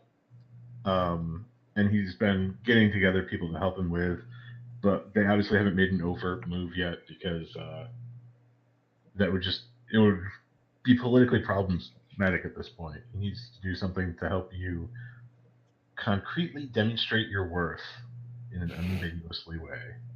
Yeah, I know. Like I said, he's trying, okay? He's not there. He's just trying. Alright. So that's what Kato is up to. Alright. What about, did you decide if you're going to keep Loop, Zach? I don't think I am. I think we're moving on from that. I think instead I'm going to be playing a Korg. Korg? Like Meek and Korg? Or like Korgi? Like I'm going for Corgi here, I think. Okay. Yep. Yeah, that's what I thought. I thought you were gonna go with the Berserkers. I'm saving the Berserkers. Strong. Yeah, so Korg, I'm bouncing back and forth. I kind of want Korg to be a firebrand, who is the kind of person that's going to be fomenting rebellion. And so I think I'm going to be taking Iconoclast. The two moves I'm going to be taking are going to be Iconoclast. When you find the dark secret of an authority figure and reveal it to the world, roll plus sway. And then bad stuff happens to them, essentially. And Words of Revolution. When you seek out the troubles of the oppressed and disenfranchised, roll plus sway. On a hit, you learn one, a secret weakness of the authorities, how to move through the area quickly and unseen, or the method the authorities use to maintain their control. And so I'm going to be looking to raise armies of my people. Well, all right. Against anyone who's in my way, essentially. Mark, when you infiltrate a group to bring it down, I'm going to be an agent, I think. Say someone who trusts you, the GM says who suspects. So, Adam, your church is specifically hard to infiltrate, right? Yeah. Really wanted to make it that. The problem is that once you taste those 7 herbs and spices, you're hooked. Well, I mean, like, I'm like posing a new recruit, or like even somebody who's been there a little while but not super long. Mark, you infiltrate a group to bring it down. I am infiltrating. Yeah, I think it's got to be the church, right? I'm infiltrating the church in an attempt to bring it down, essentially. I'm just going to have a disadvantage on literally everything I try to do. And yeah, I think that's it. I got my stats are Force 0, Lore -1, Steel 1, and Sway 2. Oh, jeez. So he just wiggles his fluffy little tail and everybody listens to him. I am so convincing, you guys. Everyone wants me to love them. Also, I'm tenacious. Yeah, and then we can do the backstory stuff later here when we got peoples. I googled corgi person to see if it would come up with something, Oh, and no, it didn't. It's just all corgis. Oh yeah. Which are cute dogs. Yeah. I'm sure. Hold on. You go move on. What? Okay. I will have corgi art. All right. I remember Adam next on the list, or no, the fawn art. Fun.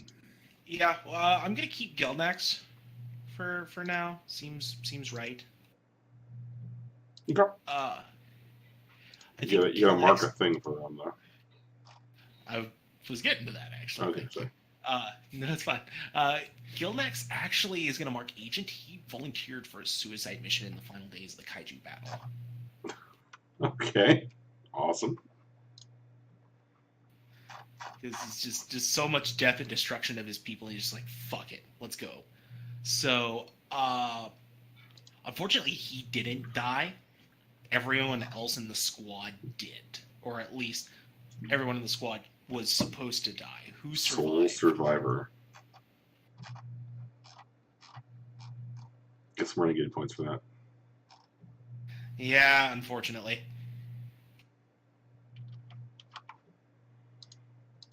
All right. Do you got anything else for that, or? That's it. She'll probably take like reckless fighter as a result of that. That sounds about right. Cool. And So yeah, I think I'm gonna stick with Interest for a little bit longer. And I think I am also going to pick Agent. So that is so the trigger was mark and hold one when you devise a project with wisdom of a fallen age. So I think what Andrews has been doing is he's sort of stepped down a bit from the leadership of the church. It's kind of taking on more of a life of its own without him. And he sort of settled in this cultist town area again, where he's sort of delving a bit deeper into the fallen age tech that exists in the research facility.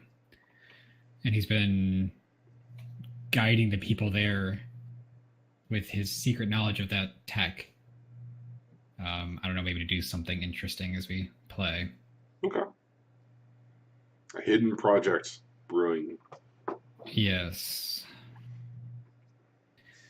And I think I'll probably just boost a stat with that one. Maybe lore. Lore sounds like it makes sense. And he's just that much closer to death. Or retirement. The same thing, right? Yeah. Into the maw of retirement. Mm-hmm. All right, so that brings us to back to the map, yeah? Yeah. Pretty much, yeah. Awesome. Okay. So is there, like, who wants to go first? Is there I default to Zach because he's at the top of the list right now. But if anybody else has a thing they want to do first, let's do that.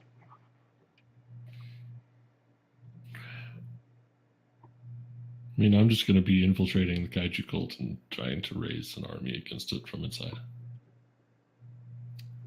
Why you do this?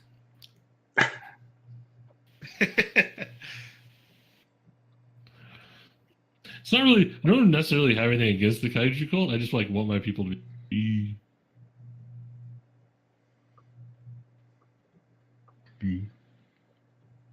free. They are free to choose their own choice of kaiju that they're going to sacrifice themselves to. I was just going to say, their own blend of 7 herbs and spices. What is that like? Are you zooming in to do this, or are you staying zoomed out? I'm pretty sure there's a family move for it. Is there a family move for like infiltrate? Yes. Some sort of slight Awesome. move, probably. I'm so good at this. Subterfuge. When your family infiltrates other factions, roll plus slight. I'm assuming I'm rolling a disadvantage, though, right? Mm-hmm. Well, I mean, it's a question of how you want to handle it. If you want to go down to the whole level or not, you know. Yeah, I mean, I don't think we're organized enough to attempt to do that like on a large scale. So maybe I have myself plus my followers that I also kind of have. That maybe either I raise them here or like we all joined up at one. But I don't think like the larger family really gives a crap at this point. Where they're all trying not to die of dehydration. So yeah, that'll do. Minor detail. yeah, I imagine like I have, and I don't know how in progress you want to talk, but like at some point, we're just like bounced up to a recruiter, right? And joined up and has been living the lifestyle sort of behind the scenes, attempting to raise awareness and or some sort of rebel army for the kaiju, or inside the red path. Just going on with the normal business, sitting down at the mess hall. The disgruntled men who want to rise up and form an army say what? Exactly. Hey, so what? I got a move that's called Words of Revolution. When you seek out the troubles of the oppressed and disenfranchised. We've already talked about it. My people are oppressed. Oppressed. Well, so, yeah. Do you want to start out at the first level, or you want to start off with the infiltration one? I want to start at the personal level for this specifically, Okay. because I don't think my family has any interest. I think my family is organized enough at this point to do this thing. I think this is a core gig right now. Gotcha. Alright, so what does this mean? We need to like roll up a bunch of corgi quick characters. It's like an army of infiltration corgis. I mean, the other thing that could, so I get to say one person that trusts me and one person that doesn't, right? Or you say one person that doesn't, right? Right. Now the question here is, can I say a player character trusts me? Ooh. I mean, Oh, that's powerful. Can I have become the like right-hand dog of Godzilla Pope?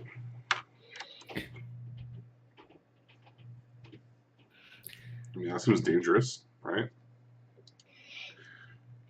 I mean, you might become enchanted by me, though. So I'm just saying. It's true. No, it's a risk. You're in for too sure. deep. It's a risk for sure. Like I am definitely like way shitting this whole thing. Which side's up? Which side's down? All these things.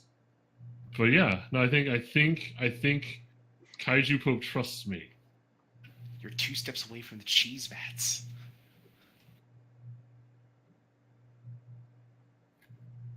And then that means that if that works, if that's the thing we're allowing, then that means that Mike gets to pick somebody who suspects me. So Adam, who's the Kaiju Pope? I assume he was talking about me. Yeah. No. Okay. You've taken a step away from like leadership, right? Yeah, a bit, yeah. So I'm somewhat removed from the direct leadership role. I think I'm still in a trusted position, but more as an advisor these days. Yeah, but who's the head of the family that's replaced you, Or or who's replaced you as head of the family? Oh, who's the new pope? Right. it might make more sense if I buttered up to them. Yeah. Well, no, Yeah. because this way, if you can get to the old Pope, he has political subtle power. Pope Corgi's Emeritus. All right, so didn't one just do that? I can't remember his name now. The one everyone called looked like Yeah. Darth Sidious. Pope Sidious. Yeah, exactly. Yeah, Yeah. I can't remember his name now. Wasn't it? Oh gosh, was he pious? No. Current one's Francis. Pope Sidious. Like I remember his name was Benedict before 16. he- Benedict. That's right. I think he's still alive. isn't he? Yeah, that's not a Yeah. usual thing for popes to do.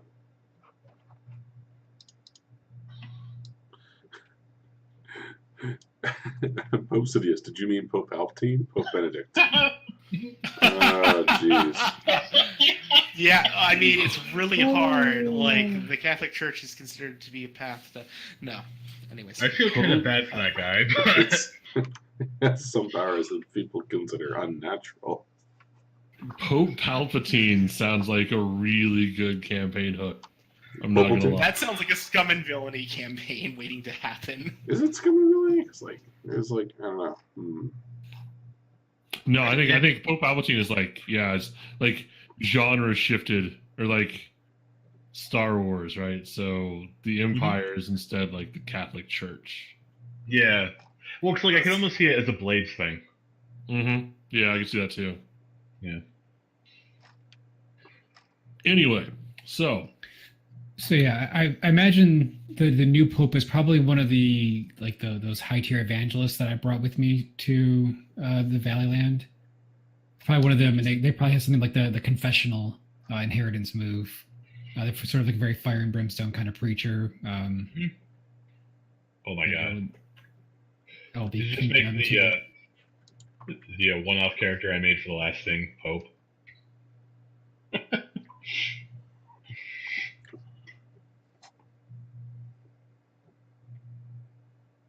Maybe. I don't know. Yeah. I mean, there's also Brother Felonius. Yeah. I suspect Brother Felonius is like my right-hand man over here in Cultist Town now. I was gonna say he's like lurking with you in that Yeah. transfiguration chamber.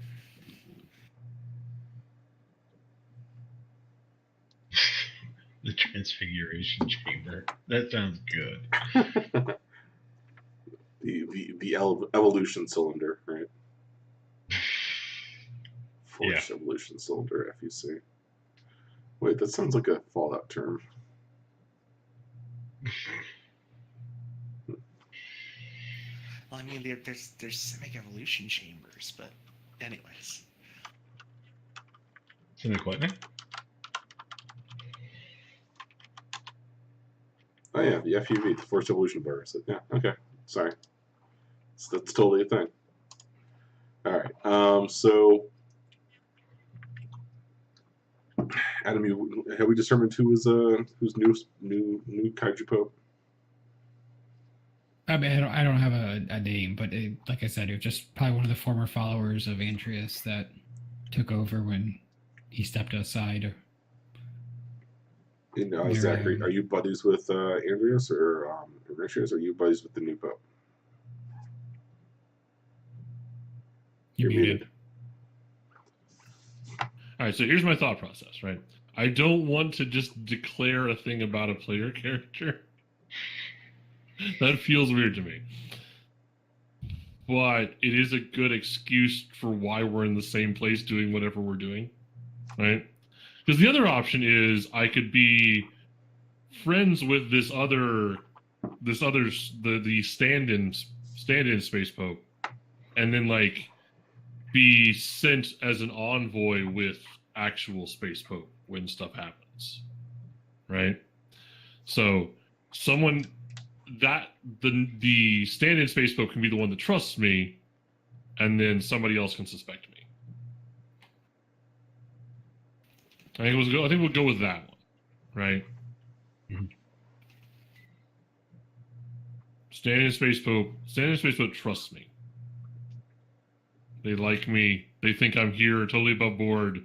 Zealous new convert who really has the ear of the congregation in a lot of ways, becoming the heart and soul of this place.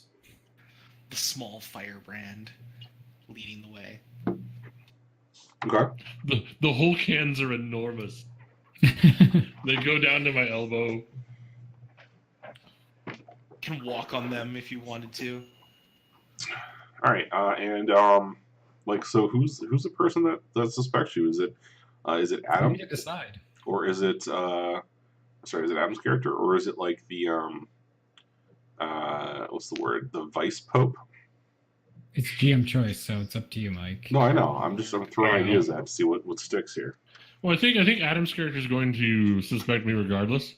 I think it might be more fun if it wasn't someone in the red path. Oh. Like, So if it was like someone from the Similius or something, like someone You have Maybe, suspicions. yeah, like maybe because I assume Jonathan's character is going to be bringing along some of his. Oh yeah. So like maybe one of them knows me as like a troublemaker. Like maybe I Got like, tried kicked to. out of the lab. I tried to. Yeah, I tried to organize your workforce at some point, and they're like, boss. Well, and there's Valera, the Chimeric guy, the one who went for a ride with the crows. Mm-hmm. Yep. Actually, give them something nice to do. Yep. They gotta point out they're gonna be a strike breaker. Yep. Okay. That's pretty interesting. So we now have characters from 3 different factions. Are we on a quest? Like, where's the scene opening? Is this like are you internal to the kaiju cult, right? Or are we on a task to do something? Well, is Space Pope or Kaiju Pope on some sort of holy pilgrimage into the waste? As we have determined, like you spent a while underground looking at stuff, and then you suddenly have information that there's something interesting out in the wastelands, right?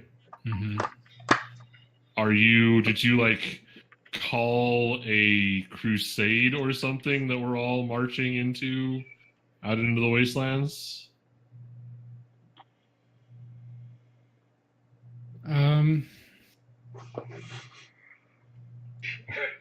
Or did Space or New Pope do that? Kaiju Mecca? Oh, is New Pope trying to off Old Pope?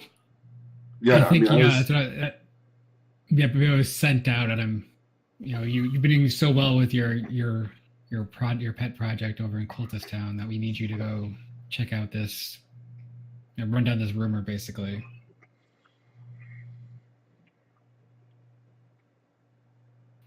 So it's a crusade, I guess, is about the right word. Maybe it's a pilgrimage. Pilgrimage implies like going to a holy site or something, or they're an unknown destination. This is more of it's an expedition.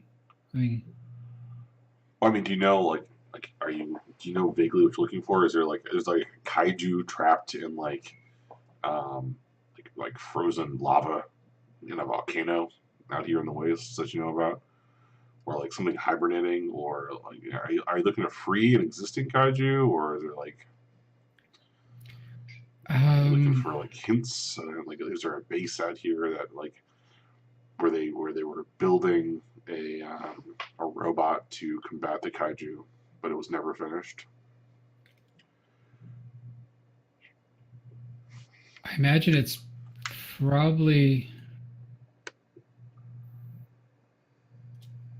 I don't know if I want to. We already did the sleeping kaiju once. Well, see, if you do it again, then it becomes a thing in this area. They're just all asleep. It's not the boneyard so much as the kaiju village inn. Yeah.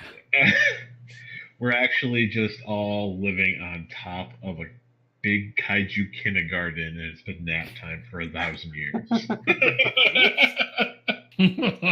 Great. What I'm saying God. is we need a lot of milk and cookies. All of these eggs are suddenly going to. No, I want to say it's rumored of a way of something that can communicate with the gods. Okay. That sounds a lot like the radio tower.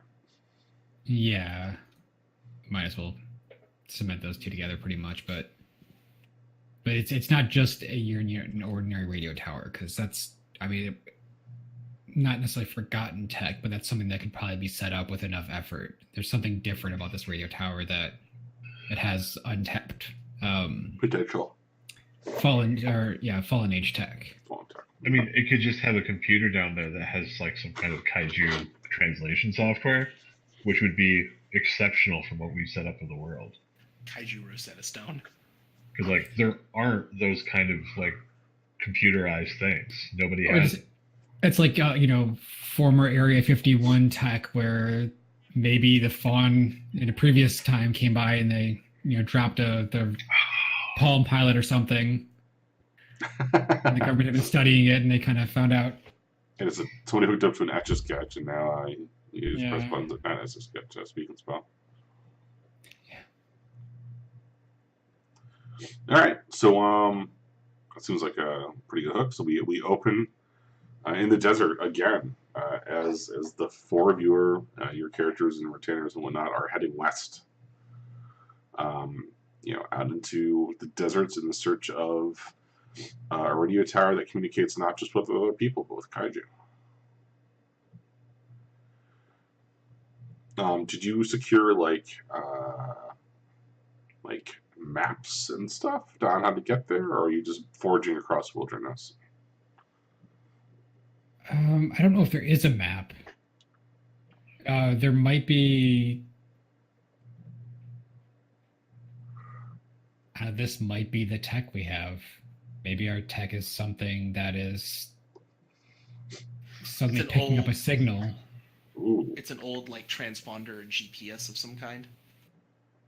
Yeah, like there's like the sacred. I don't know. I'm going to say sacred radio, but our some sort of relic that suddenly activated when it picked up a signal from this radio tower.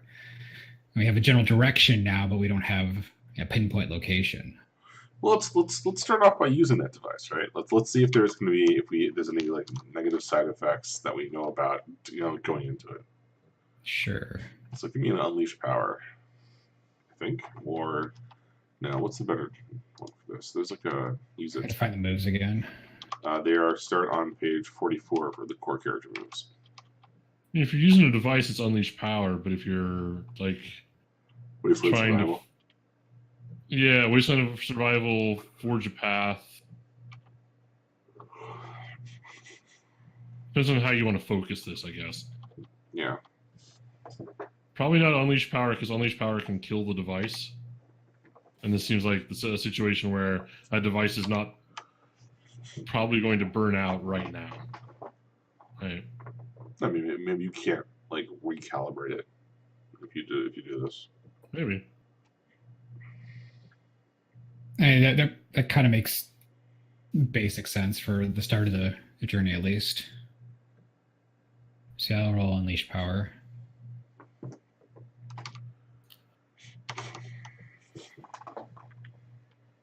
No, checkbox. A 9, which All is right, so not let's quite. see. Pick 2.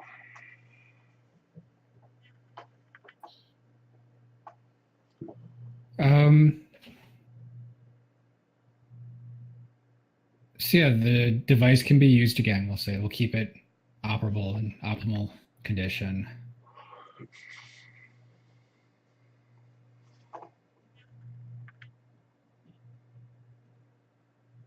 I don't know. Do you want to probably maybe avoid the device's side effects? If this is this only receives radio frequencies, that wouldn't trigger the kaiju summoning things that we've done before in the past, would it? Or is it just any energy output? Probably not. I think we specifically said like radio waves or something like that. Radio waves, yeah. Yeah. Well, let's go with the first two. Does exactly what we wanted and can be used again. Okay. So I mean, the good news is that the check works perfectly, despite being old and battered and packed in a barrel of wet talcum powder for who knows how long. It works fine, right? Brush it off, fire it up, and you're able to follow this GPS receiver out into the wastes. And the four of you, are you on a pilgrimage? Like, Matt, is one of the fawn going too? This isn't a fawn. I think Brother Felonius is accompanying his leader out there. Okay, so like you set off into the wastes, and as you leave the boneyard, and so the boneyard has, for the most part, it's semi-arid. There are parts that are just straight up desert and stuff, especially to the west and the north. And as you kind of cross that land, you go from this semi-arid climate to like this open stretch of sun-baked desert. You know, the giant cracks in the ground that never seem to heal because it just doesn't seem to rain here at all. And there's no sign of kaiju out this way, right? There's no sign of any life besides like, you know, cactuses and two-headed lizards running around. But after some time, and it's not good land to cross, right? You would definitely want to be finding a better path in the future that has, you know, trees or foliage or food or water or something that you can utilize. But after like 3 hard days of walking across this, not quite knowing whether you get there, like, you start seeing like hills in the distance or something. Like the mountains that were far off get closer and closer and closer. There's, let's see, Matt, what you said about you? Somebody used it said something about Area 51. So let's, you're getting close when you get to the chain link fences that have been, or like, reinforced fences that have been shut tight across the road. And it's been all this time, and they're still, padlocked and shut tight against the outside world. This way is shut. How shall we pass?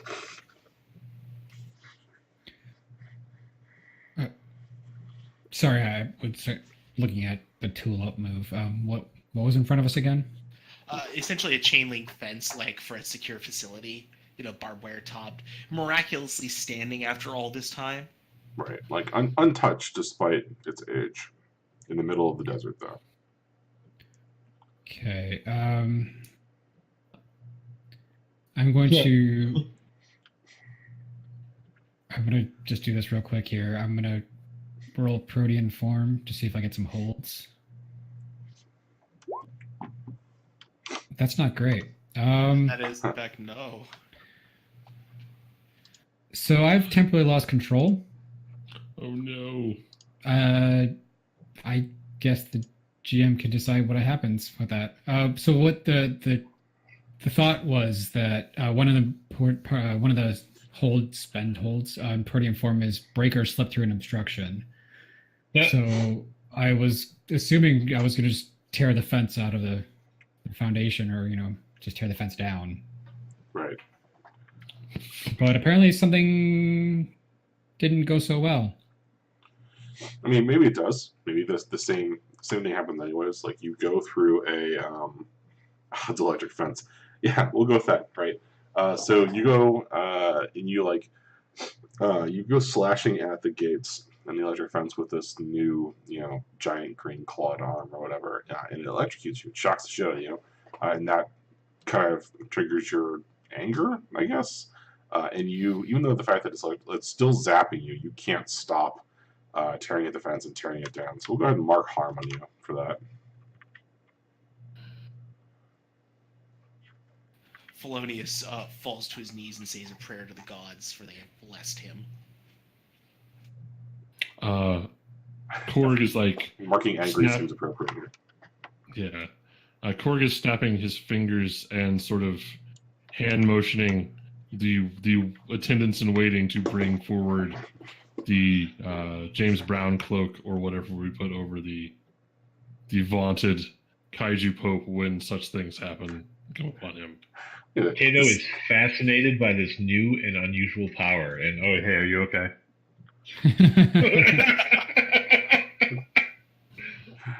This thick blue velvet cloak that's blue on one side and purple on the other.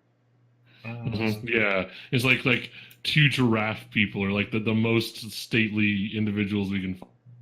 These giant animal folks that are taking orders from the tiny puppy man that calls them forward. awful. You- Imagine it's just like one of those hoods you put on an eagle to keep him down. Oh yeah, it's like It's a hood. Yeah. way too much fun with that. I'm looking at the actual moves there, but basically I want to know-y things to be able to diffuse this. Okay. I believe that is on Yeah, it's actually literally the name of it. 24. Diffuse Yeah. with lore. Because this sounds like ancient mystery tech thing, and I'm sure I'm good at this. This will be great. It'll be easy. And I will be using the assistance of, if I can find her name, I think it's Plinko? Plinko? I'm gonna grab some water. Keep going though. Okay, well, that's good. It's gonna take a minute to figure out what the heck I'm doing anyway. Either I know there's a spot on there for Palika. Palika the Scholar. Supposed to be a lore roll type standard. Modifiers +1. I have my helpful friend as we figure out how to do cool shit. We are cool shittable. Okay, so I ground out the fence somehow through knowing the way of the magic flow of the angry godlight. I mean, you could find a switch, like the on-off switch, or out of it, right? That's less exciting, right? But Yeah, I know. Just dizzying. there's a box on a pole, right? That's not too far off. Palika points this out when you're. Yeah. Well, no, I think in that case, that's how it happened. Is Kato was arranging some kind of stick contraption to guide the energy into the ground, and Palika just goes over and flips the switch quietly. and lets Kato keep going. Yep, exactly. We're good.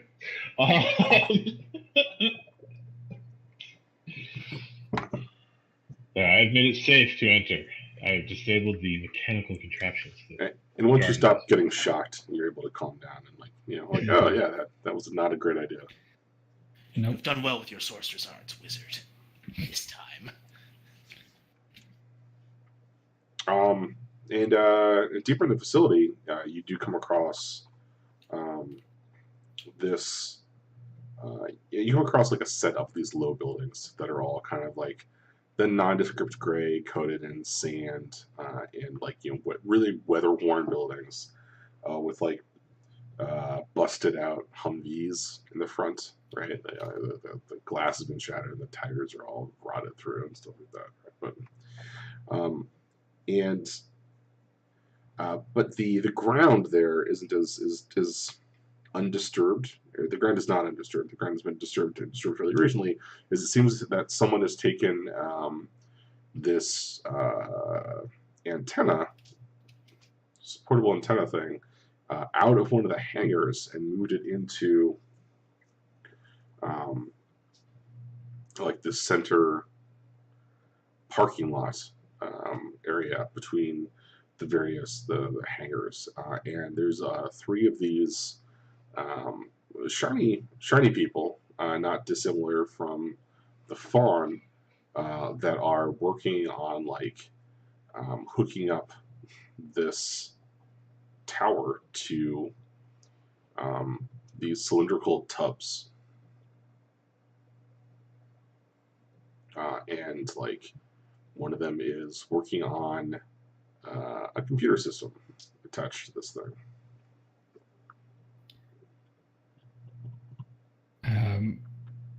Upon seeing these objects, would these be considered remnants of the fall? Yeah. Okay, I'm gonna possibly be hit by memories of some past that may or may not have been mine. So I'm using the Eternal Memories move real quick if I can actually get a roll to work for me today. No, never mind. I didn't actually remember anything. It's fine. Wow. Okay. The dice don't like me. 2d6 is not enough for you. No. I seem to be consistently rolling 2s. That's 2 rolls in a row that have only 2s. Okay. Who did this? Jonathan. Did he lose power? Oh, no, he's No, back. he's back. Yep.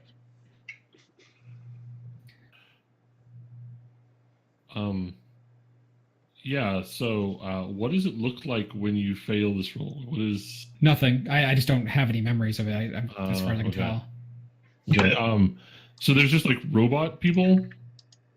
Well, I mean, you'll know the robot people because I mentioned it before, but they're shiny, right? They got these brilliant reflective metal suits like the fawn do, but like their heads are long and swept forward. They're not like vaguely what do head shapes look like in real life? Like spherical. They're not they're not spherical ovals, but they've got this like kind of like oblong thing coming forward. Mm-hmm. All right. I would step forward. My tiny corgi foot. When you get pretty close, they notice you and they turn their oblong heads in your direction, and they don't have bilateral. They don't have two eyes. They just have one glowing porthole in the center of their heads. I'm also very worried that we've found the Geth. There's also no mouth parts or anything else. Great. I would sort of wave, and in my like tiny, squeaky little corgi voice, "Hail, oh monocular children of the wastes! We have come here seeking wisdom as part of a church excursion." So as you start talking, these heads, they're the center oculus is blue, and they go over and they like raise a hand, a 3-fingered hand at you, and there's like a red eye in their palm that begins like scanning you up and down as you're talking. Clearly you have more than the single lock. We are emissaries from the Church of the Red Path. Perhaps you've heard of us. Might I ask what you are doing here? There's like a few seconds pause, and then it repeats to you in kind of like this crackly doing here. Yes, that was the question. And I'll sort of like turn and corgi shrug. After a moment, it puts its hand down and goes back to what it's doing. Well, you see, I believe we must get past you inside, yes? They raised the monolith. This be good or ill. Or whatever they are doing, it seems to be what most likely triggered our artifact. You are here as Kato, right, Kato? Yep. Okay. Are you just going nuts over these things, or do you not seem to care about the shiny people? I'm starting to think they're an abomination. I was going to say they're not organic, so you must hate them. I forget you're not just like, science for science sake. You're science for genetic manipulation's sake. Well, like, the coming age is the age of the kaiju. And these are not kaiju. They're not the least bit like kaiju. They're like the opposite of kaiju. I'm like halfway to unleashing the vicious tick goats on them. Bah.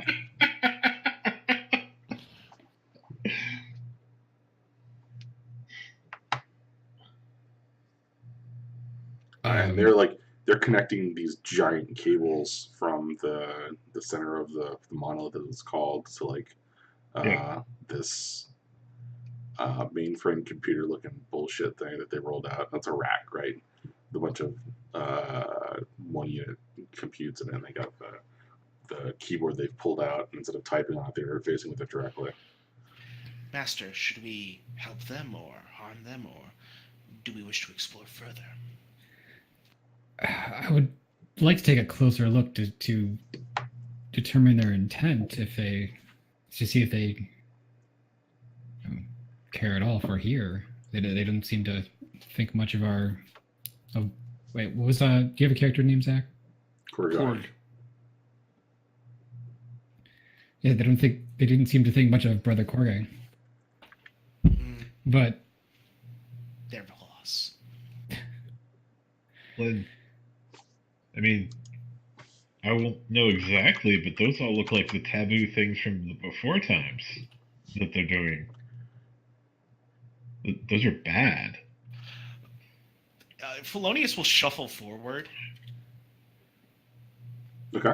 Like, to see, like kind of you- get a closer look. Yeah, I mean, there's no reaction to them. Even as you get like right up next to them, they just continue like working around you. Can I unearth forgotten lore Sure. on this thing?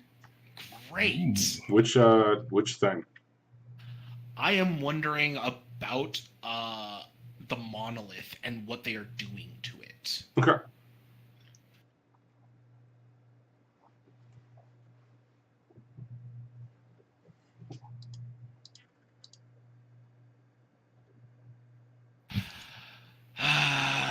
Just that night. Okay, so no data.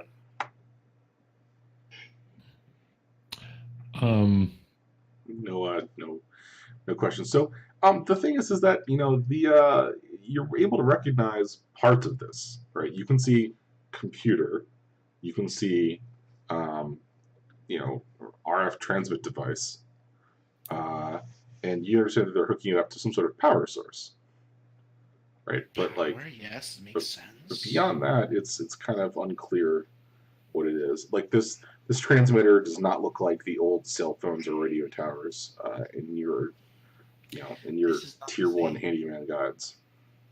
We could do the call for aid, or I could aid. Yeah, you can go. Sure. I will call for aid. That's great. Yeah. So This requires an Abe Simpson story. apparently, if we have a relevant backstory with each other, I get advantage on this roll. Well, and one's So I a think- quick character Yeah. and like solely to be your companion. So Yeah, and we've been working together on this other project for a while now, so I might be able Yeah. to. Yeah, we can leverage that basically. Well, what did we discover with the transfiguration chamber that was interesting? The significance to both of us.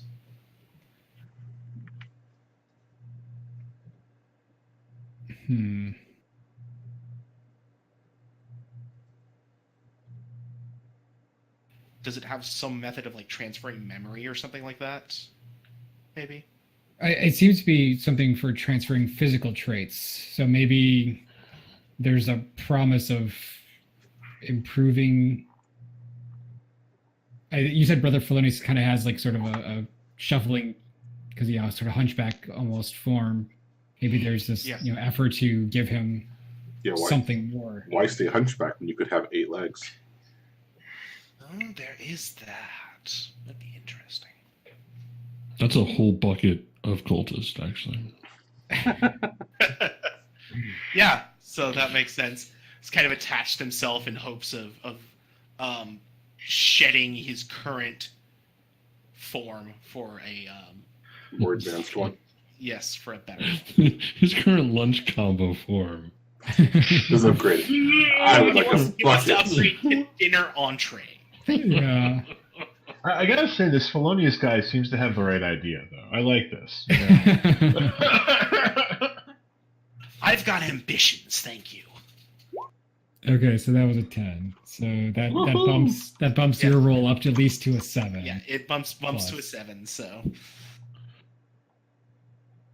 Okay. So,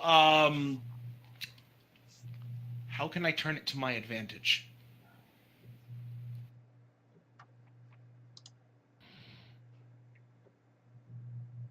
All right, this is Unearthed Forgotten Lore.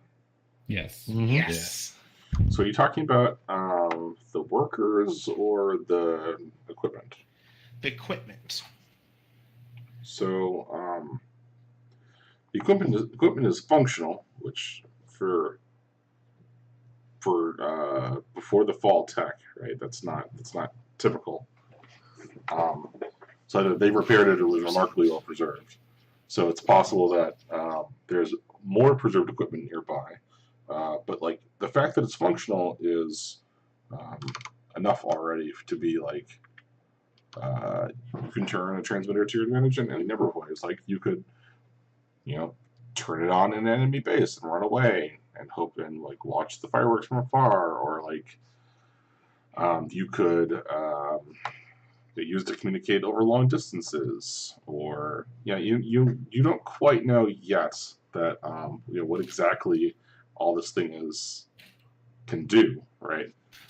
You've got some idea on how to exploit it. Yeah, it's got a lot of good stuff to it. It's just mostly, basically, it's what can't I do with it is what that means. What I'm getting. Yeah, it's definitely a communication device of some sort. We want this. It is a glorious relic. So you said they're pulling stuff from one of the buildings? Yeah, they were pulling stuff out of like hangars nearby and wheeling it over to this center area along with like power cables and stuff like that. And they're setting up inside or outside this what almost looks like an office, I guess. Or not the office. They're I don't know how to describe this particularly unique thing. Like what's the movie? Independence Day, right? When they're dealing with all the fucking planes and stuff, and they don't have a proper place to use all this stuff. They drag all the equipment out into the open air and just start fixing it. And there's like cables and shit on the ground, They're just man-hauling it out and just working on it, like mechanics.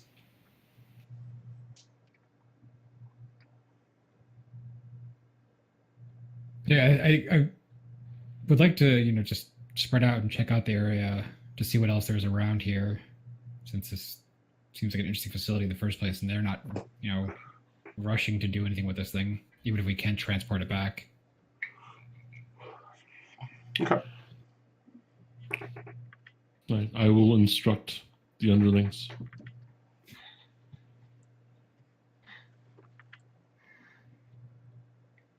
All right, is that like sounds like a roll of some sort? If you want to, do you want to like scout around basically? Yeah, I don't know.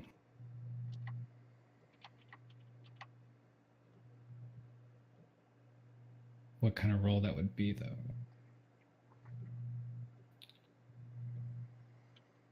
I mean, I guess unearth forgotten lore. It would probably be unearthed forgotten lore because we're uncovering a landmark to a certain extent. So Yeah.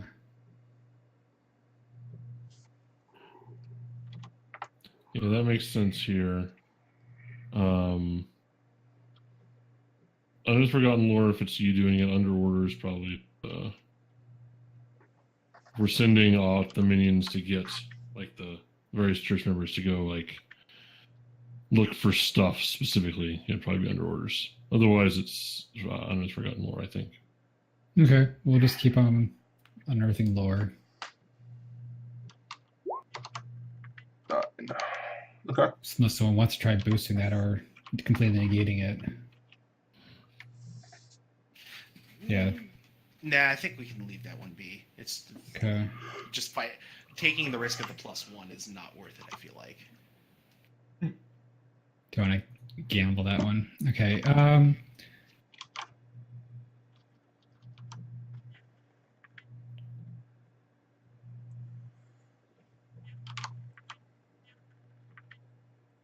kind of curious what dangers it's hiding.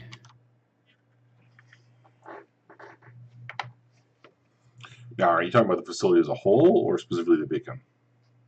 The facility this time. Okay. Leave the beacon be for now. So you find like a variety of like old pre-fall like warfighting machinery material. Like there's like planes and like tanks and like Gundam suits. like the smallish ones, right? Not the giant, like Yeah.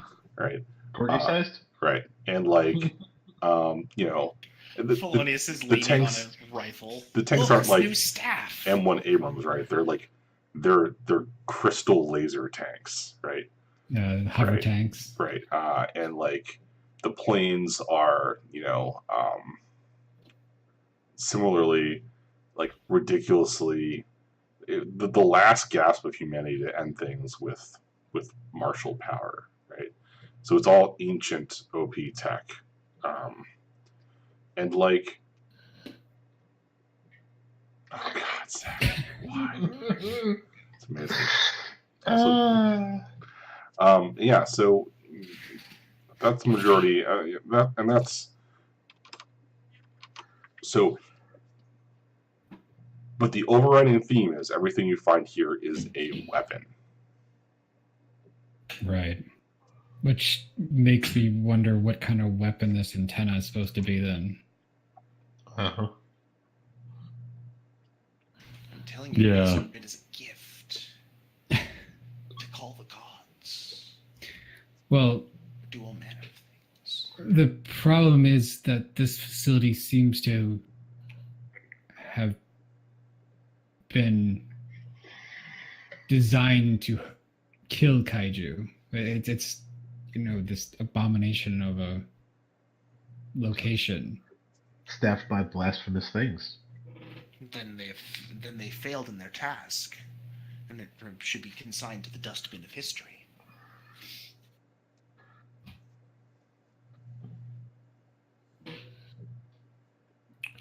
While all this is going on, by the way, I'm in the background, like, slowly and subtly sowing distrust with the direction of the entire expedition, and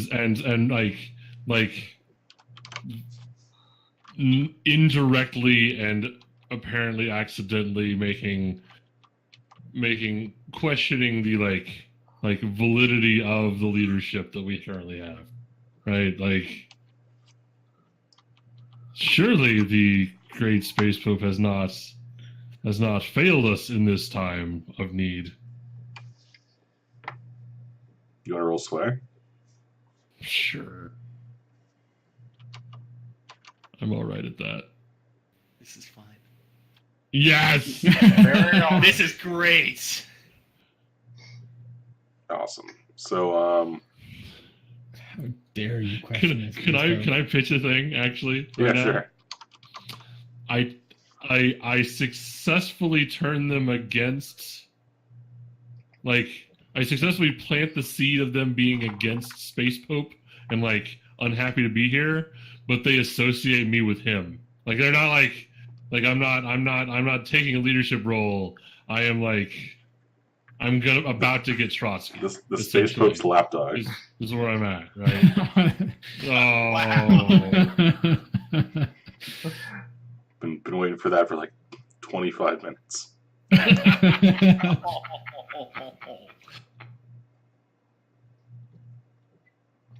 Okay. So they're like, yeah, well, if you still think this is a crap show, why don't you do something about it?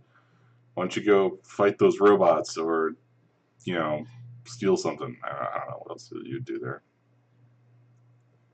I mean, he's surrounded by giant weapon things. Clearly, here's the chance to take out the space pope. Yeah, no, I'm definitely like eyeing that and seeing if any of them are of the proper size. I imagine I'm like 3 feet tall, right? Yeah. I'm tiny. And See if you can find a hobbit-sized mecha. they're all ridiculous stuff, right? Like the crates are like staff crystal blasters, right? Like Stargate SG-1 shit. That's what I was thinking exactly. Oh, gee. Okay.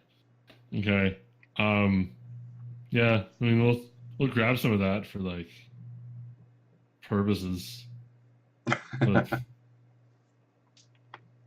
Just have a bundle of blasters on your back. exactly. Yeah, it's like the biggest gun I can put. Now, I mean, yeah, I will be looking for opportunities, obviously, but clearly I'm not getting this done with this crew today. So All right, Jonathan, what are you doing? I still really think I want to go murder some robots. I don't know. Was I included in the sway attempt there? Probably not, since you were part of the church. Yeah. Well, Yes. no, I was asking Zach. Yeah. Oh, I'm sorry. Were you Was part I of the sway included in the attempt? sway thing? Hmm? Was I included in the sway thing? I mean, if you were around, I was probably just talking. Yeah, I think Korg is mostly like trying to get his own people to sort of rise up. Yeah. But if you're nearby, you might have like picked up on it. He's not going to include others, even though he doesn't really like you that much. yeah, but your follower might have been included. That's what I was Yeah. saying. I think Valera may have been. By the way, I have backstory questions, and Court's answer has grown fat on the back of others' labor. So Nice job. Oh, because there's all the relics and stuff like that, but like it's sort of interesting, but also the stuff that led to the goddamn kaiju. So why the fuck do we want those? They're all a bunch of inorganic material, also. So Yeah, and like we don't do that shit anymore because that's what calls the kaijus. Fuck that shit. It's not the way to go forward. Rots. Those things are fucking abominations. Are you done here, Andreas? what game? I think we need to try to figure out more about this antenna. As if it just, if nothing else, to at least quell the rumors from. Well, obviously, we can bring it back with us, Master. I don't. We have no ways of transporting this thing. We have no vehicles that are. We didn't really bring a, half-ton, whatever the hell kind of truck that I'm trying to think of. You didn't bring a semi-truck. no, we have the all-terrain. Didn't we decide it was a old VW bus with science research thing? Yeah. I think we need to either figure out if we can use it here, or we need to send more Send people word back. Yeah. Well, the device is a device of sending. If there was a way to receive it back in the boneyard, we could send word that way on the air. That calls the kaiju. Yeah, I think any device I like fail that to would... see a problem with this. That seems like a terrible idea, actually.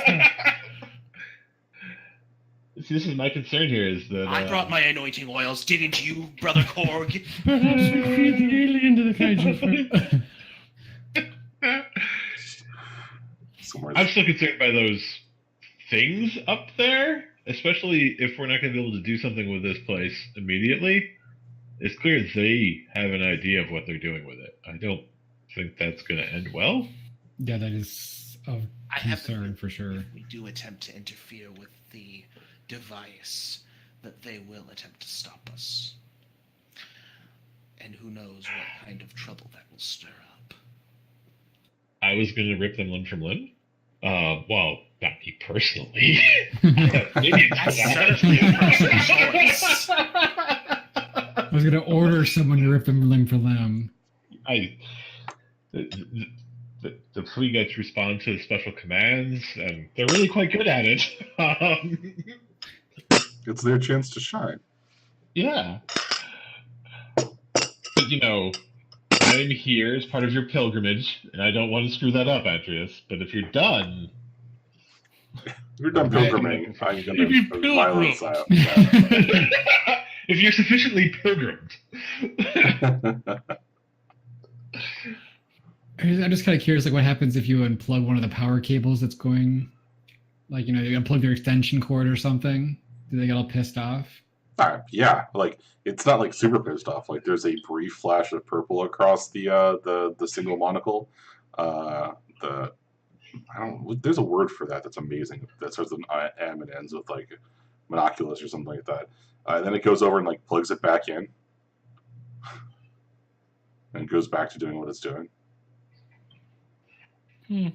Like the first time. They appear to be fairly single-minded. It may be necessary to destroy them. I think you should lead by example here. Airspace weapon. I guess the last thing I want to try is to see if we can access the computer. Did you say the computer still had like a keyboard there, even if they're not using it? Yeah. Yeah, you mentioned the 1U keyboard monitor thing that we decided out. Yeah, fold-up monitor things. Mm-hmm. Yeah, I guess I just want to try, hitting the keyboard to see what it does for the computer. Wake it up if it doesn't have a screen on. So, yeah, you wake it up and you like, and it's like, it's all binary. Well, I mean that's not how movies work. It's got like the description of the system on the homepage for it. That's how cinematic came. Yeah, it doesn't make any sense with the Mac. Whatever. Right. Yeah, so it's like it's got like this description of like, or it's like this. I'm not coming up with a great acronym on the fly, but like there's an acrostic, right? And you want to play a game. No. There's like big letters across one side of the screen, and there are like the words across the other, and it's like like a high-powered mass distance like kaiju draw an irritant device or something. So it would be something to, probably originally intent to draw a bunch of kaiju away from populous areas. Yeah, it's like got kaiju scrambler or whatever in quotes sort of thing. I'm also going to point out the basement full of weapons, so it was probably not for the kaiju's health. No. You're muted, Zach. Kaiju lore. I mean, shot number 3 at this joke. We Gundam fight him over here, so you don't have to Gundam fight him over there. Ow, taking contempt on that. The first rule of Gundam fighting is don't Gundam fight in the city. Come on. Exactly. I've seen enough anime to know what happens when you try to Gundam fight in the city. Yeah, it's amazing how quickly they find buildings. And it's the power level is set to like 1,000% right now. Only 1,000? Fine, it's over 9,000. We'll just go full anime. What? 9,000? That's impossible. 8,999. Just under 9,000. It's under It's 9,000. It's 1,006. Oh, okay. So, can I unleash the goats? Are we done? Come on. Yeah, no, I think it's firmly in blasphemy range that, those unworthy of being in the presence of kaiju are trying to call them. Just to be clear, I think it's things that man are not meant to mess with, but functionally the same. Your Eminence, should we begin spicing the robots? Spicing the robots? I don't think they're not worthy of baptism. Do you have like a secondary weapon that's just like it's a ball and chain filled with like the sensor filled Spice with sensor? Right. Yeah, well, that's what I described like the first session, I think. Yeah, you did. Exactly. That was brilliant. We've already established this is a thing, right? So I have like 2 giraffe people with spicing sensors, or like two giant chicken people, right?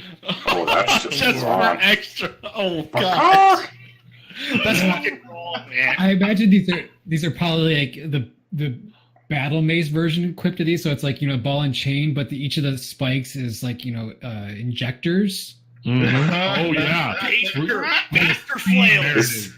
This weapon's called the tenderizer. Yeah, basically. Awesome. and awful yes. and amazing, and I'm trying to figure out how that would work mechanically.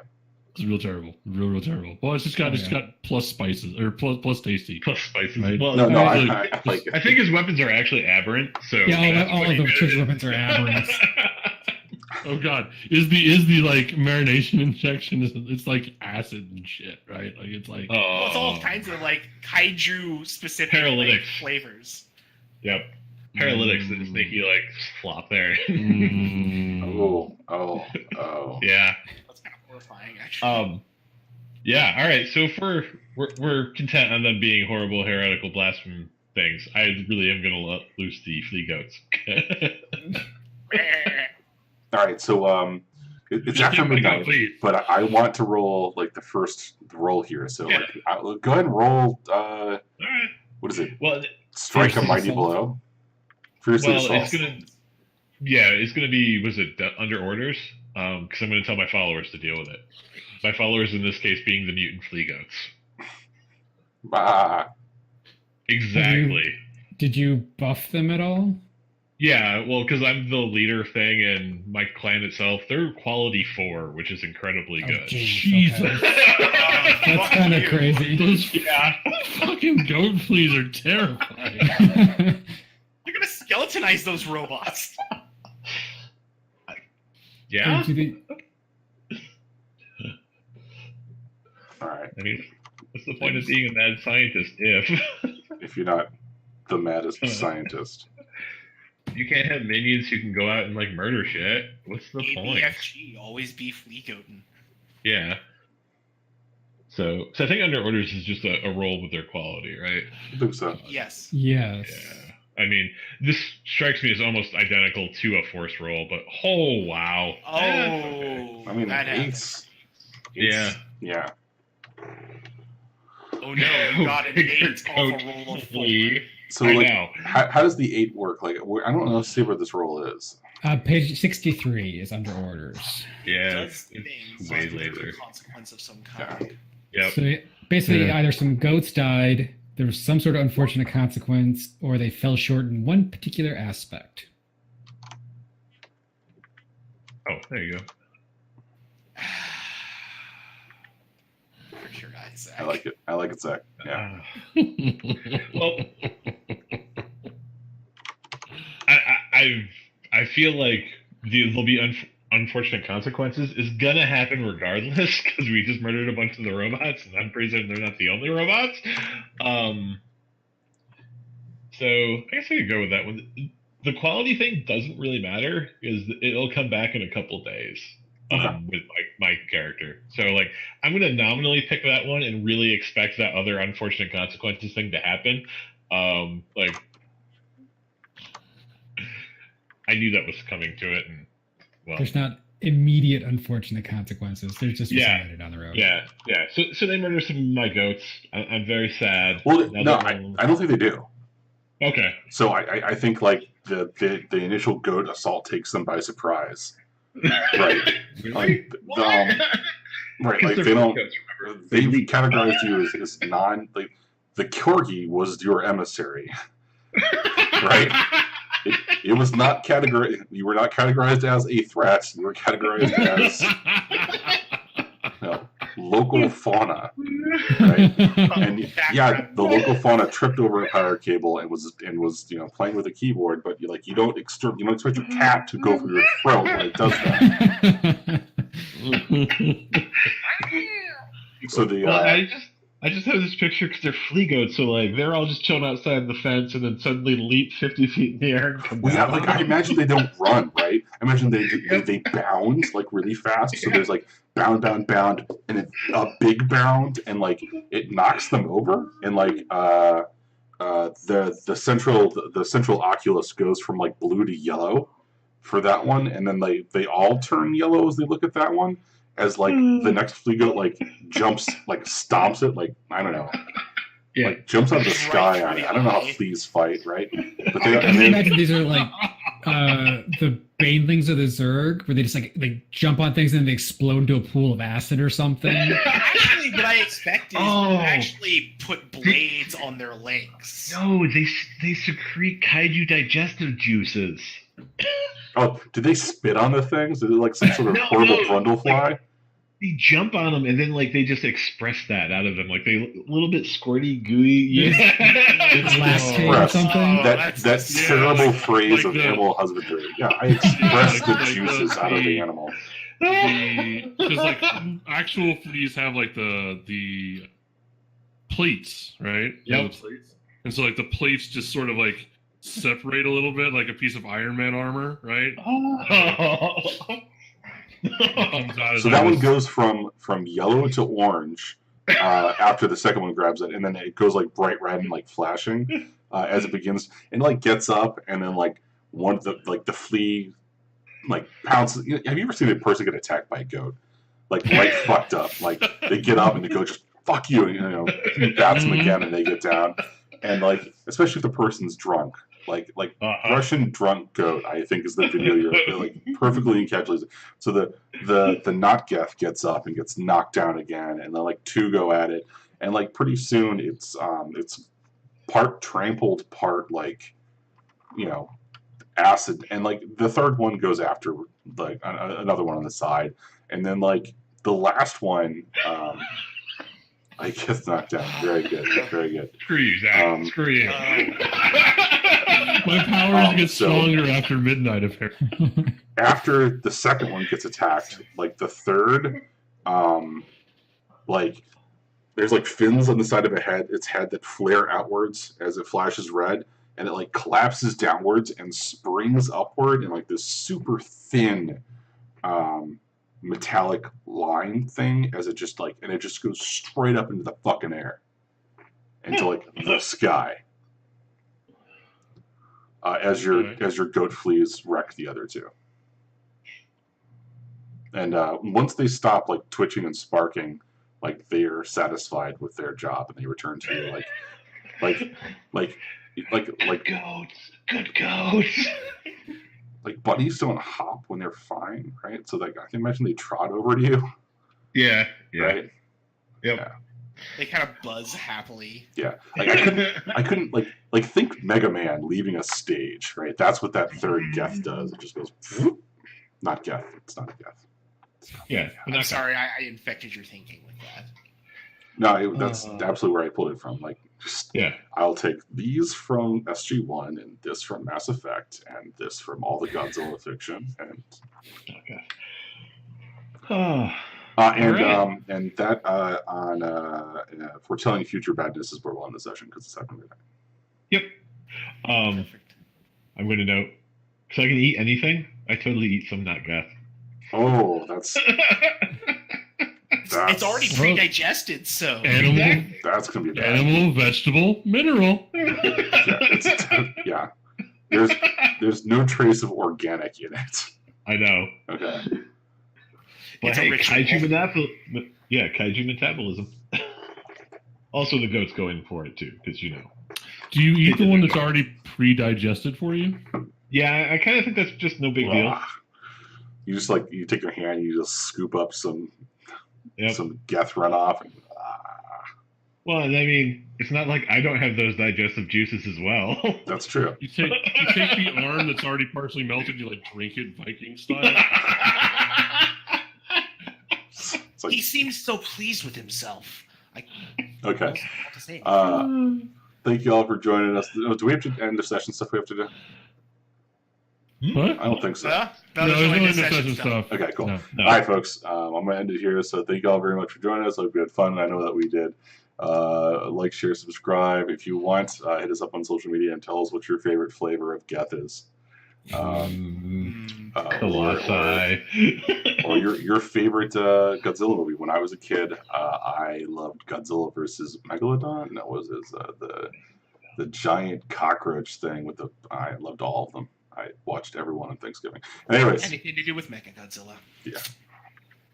I have thoughts. Also, if you haven't seen it, watch Godzilla City on the Edge of Battle. It's fucking awesome. All right, later, folks. I No, you're not. Oh, I should transition to the other one first, and then I turn it off.